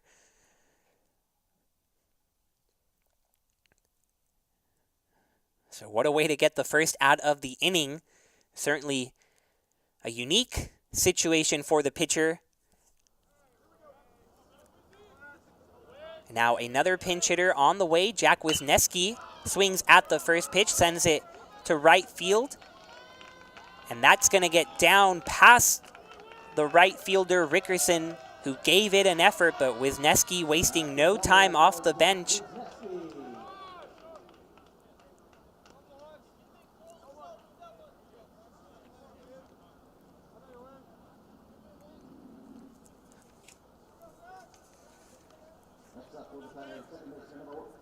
Wisniewski not giving anyone time to really see his at-bat, going right after that first pitch.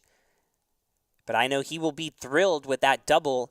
Coming into today, had just 8 base hits on the season, and just one of them had been for extra bases. So maybe that power bat showing up a little bit here with the pinch hit opportunity would be a great sign for Tigers fans. And now a bat that has been on for the last several games now, Colt Harris, 3 for 4. And a pitch inside, right underneath his hands, called a strike. No runs batted in tonight from Colt, but he has scored 3 times. So he has been a catalyst here at the bottom of the order in the 8th spot. Big looping breaking ball nearly gets him for strike 3. Briones wanted that one.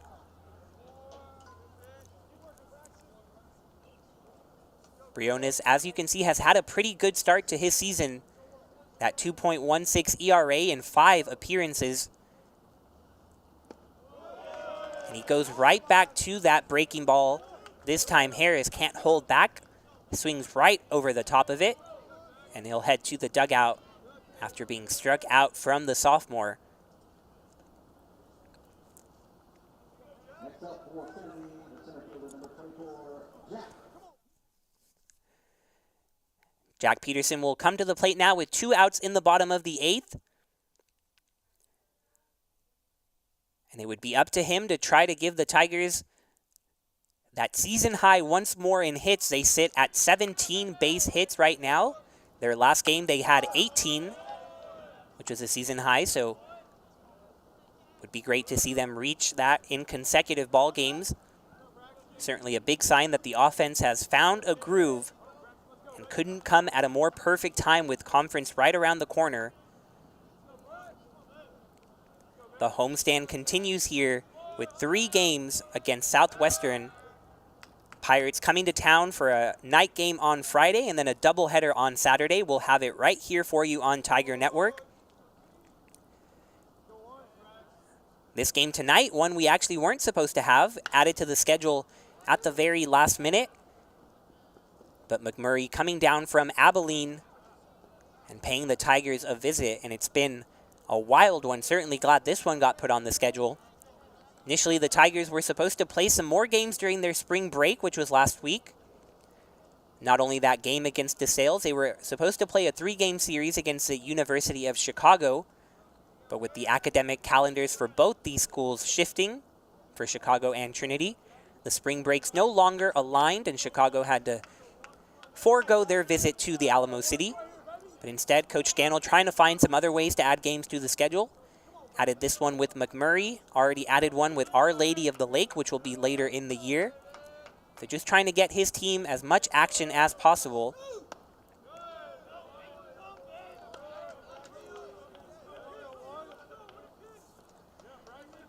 No matter who the opponent is, as Coach Scannell says, baseball ultimately not about beating the opponent, but about beating the game of baseball itself.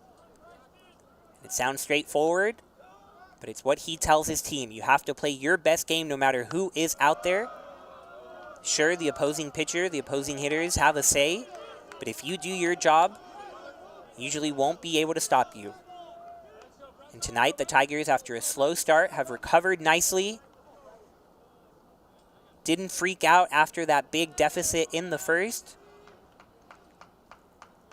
And they are just an inning away from claiming their second consecutive non-conference victory. Peterson here doing a nice job battling back from down 0-2, taking the count full.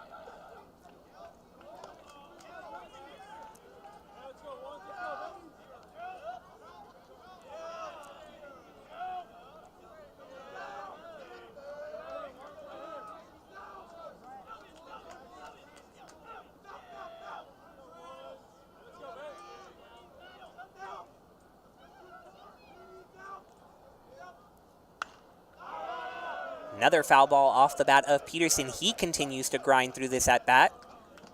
Taking a quick look over at the softball field, the Tigers coming up with another big victory in Game 1 of their doubleheader, so make that 8 in a row for the Tigers.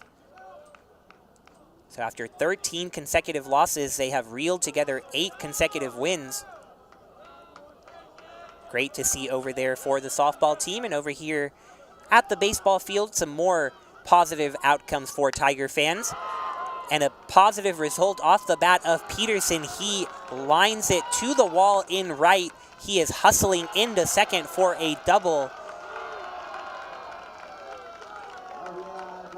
RBI double for Jack Peterson. And the Tigers do match that season high with their 18th base hit of the evening. The right fielder now in their tannery coming in for Rickerson had no shot whatsoever, just turned around, fielded it off the wall, tried his best to get Peterson there at second, but he is far too fast to be thrown out. And now Preston, first pitch swinging, skies it out to left field. The new left fielder, Anderson, will come in for the third out of the inning. But Peterson adds another for the Tigers, gives them a little bit more breathing room as we head to the top of the ninth. Tigers trying to close out this victory over McMurray. Trinity 13, McMurray 9.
Tigers add a run in the bottom of the 8th, and Matthew Mackey will get the opportunity to close things out after a perfect inning coming in from the bullpen in the top of the 8th. Will face the middle of this Warhawk lineup, but with a relatively big 4-run lead in the 9th, goes right after Hodges, who fouls this one back.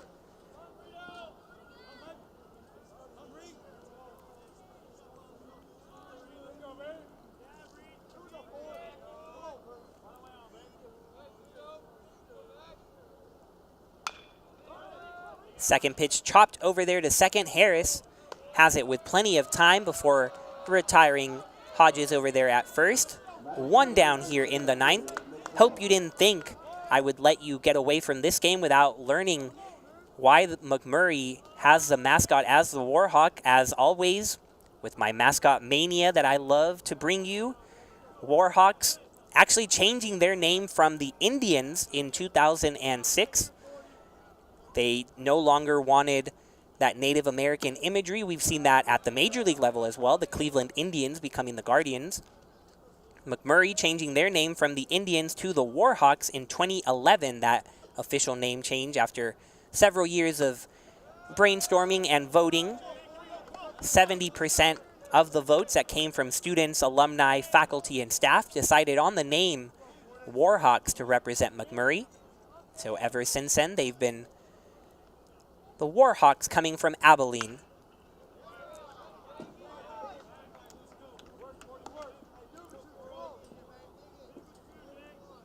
McMurry been through several changes over the past decade or so, not only changing their name, also trying to take that leap up from Division III to Division II, but that went away in a hurry. They went up to Division II in 2013 and 14 before returning back to Division III.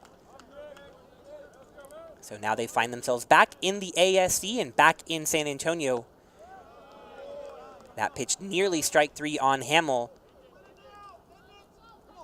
Last time McMurry won here in South Texas, back in 2018. And the Tigers looking to keep it that way. Mackey's ball in the dirt there, takes the count full.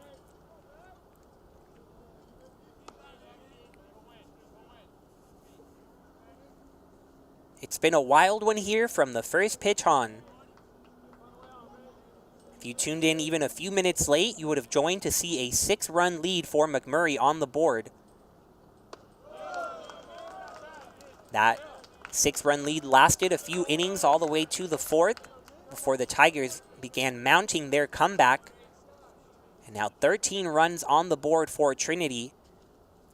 But things not over yet, as Hamill drawing the full count walk.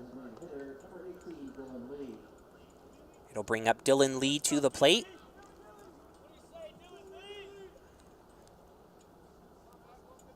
From here, McMurry will head back home for a couple of conference games with East Texas Baptist.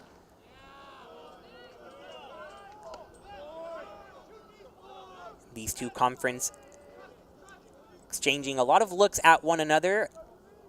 Always look to the SCAC and the ASC for possible postseason opponents. Lee fouls that one back to the screen.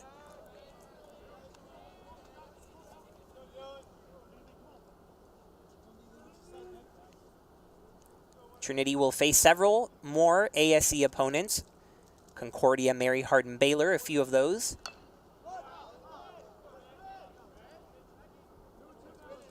But those will just be sprinkled in between the big series that we've all been waiting for.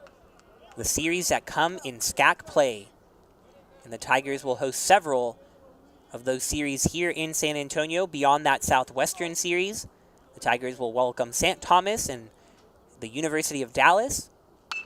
And they'll wrap up the schedule with a home series against TLU at the end of April. So we are excited for a ton of exciting baseball throughout this season on Tiger Network. We've already been highly entertained with all the games we've gotten so far. The Tigers racking up 4 victories at home, 3 losses. They have yet to go on the road ever since that opening series.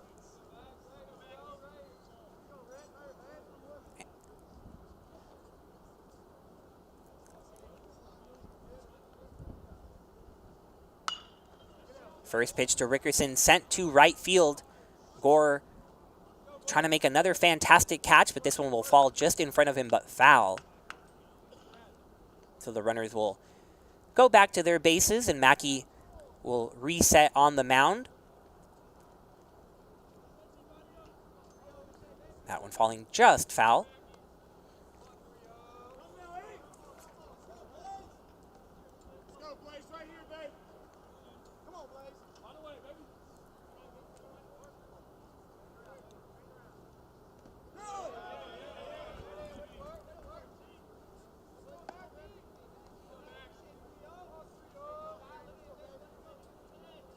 Get a good look at the upcoming schedule. Been talking about it verbally, but now a good visual.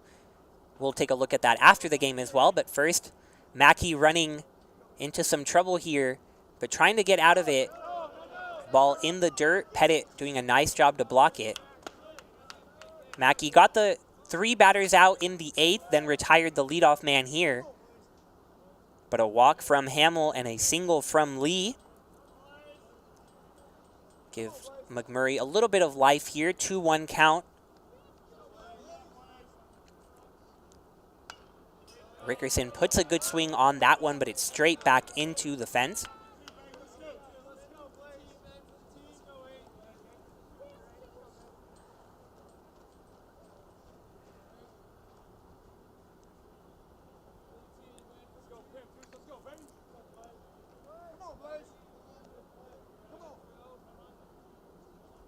The 2-2 once again from Mackey, and it's fouled. Warhawks not going down quietly. Rickerson today 1 for 4. Got on base with a walk and came around to score.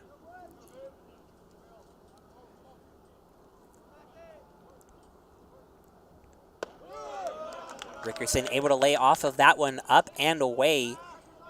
In one of those takes where we got a look at the fans near the McMurray dugout, I did see some unicorn blue, so have to think that's the family of Rickerson, the freshman from New Braunfels.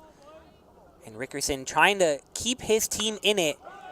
He grounds this one to third, on to second, and once again, a little bit late on the throw to first. Will leave us with 2 outs here in the 9th. It's Wisniewski over there at third now instead of Holloway. He got it over to the second baseman Harris, but the throw to Metz, couple seconds too late.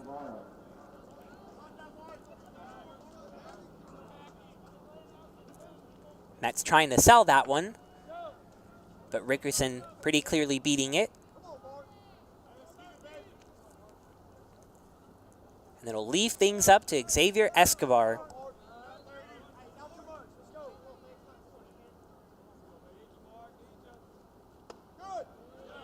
First pitch to Escobar, a little bit high for a ball.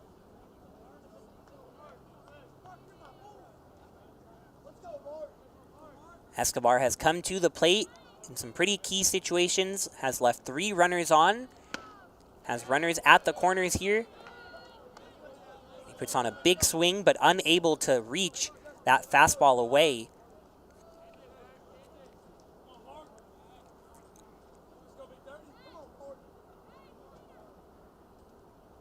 Mackey now delivering the 1-1. It's foul back.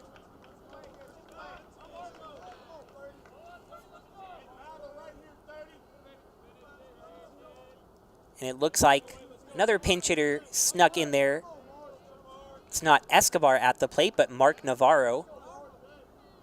So Navarro pinch hitting now. He's behind 1-2, but continues to foul it away. So both coaches using their depth, both on the mound and in the lineup. We've seen changes throughout this game, really innings 1 through 9, with Harrison DeRoe initially getting the start, but coming out after recording just 1 out. And the changes have lasted through the 9th. But one thing that stayed, Matthew Mackey on the mound in the 8th and 9th. And he closes things out for the Tigers. He gets Navarro out on 3 strikes looking. And the Tigers wrap up a crazy, crazy victory here in San Antonio. The box score really tells it all right there. The Warhawks jumping out to a 6-0 lead in the first inning. Left everybody here speechless, but the Tigers not panicking, bouncing back, putting up 18 hits to go along with those big 13 runs that gives them the victory. So many people to point to as responsible for this one. You have to look at Tanner Haney going 3 for 5 in the number 2 hole in the lineup. He drove in 3 runs, so he continues his hot hitting at shortstop. Ezra Gore delivered 3 more hits. What else is new? He also blasted a home run that just got over that big left field wall over there. And then the bottom of the lineup really coming through as well. Colt Harris adding 3 more hits to his column, and Jack Peterson with a couple of hits and a couple of runs batted in. That really rounds things out for the Tigers, and can't not talk about the performances they got on the mound. It was really an effort from the entire pitching staff. Harrison DeRose struggling early on, recording just 1 out, giving up 5 earned runs in that first inning. But after that, 7 Tigers came in relief. Joseph Shavana, Cam Sheets, Jonathan Newman, Sammy Conti, Jack Martinez, Joel Thomas, and Matthew Mackey finally closing things out for the Tigers. So Trinity now 2 wins in a row. A couple of them coming with this non-conference play, but now it is time for SCAC baseball on Friday. The Southwestern Pirates will come to town, and the rivalry will be on full display here on Tiger Network. Thank you to everyone in the control room for allowing us to bring you this fantastic broadcast. Thank you especially to Josh and Ryan who make this all happen. It's been fantastic to be with you once again here on Tiger Network. I'm Brian Yanselson, and I hope you have a terrific Tuesday night.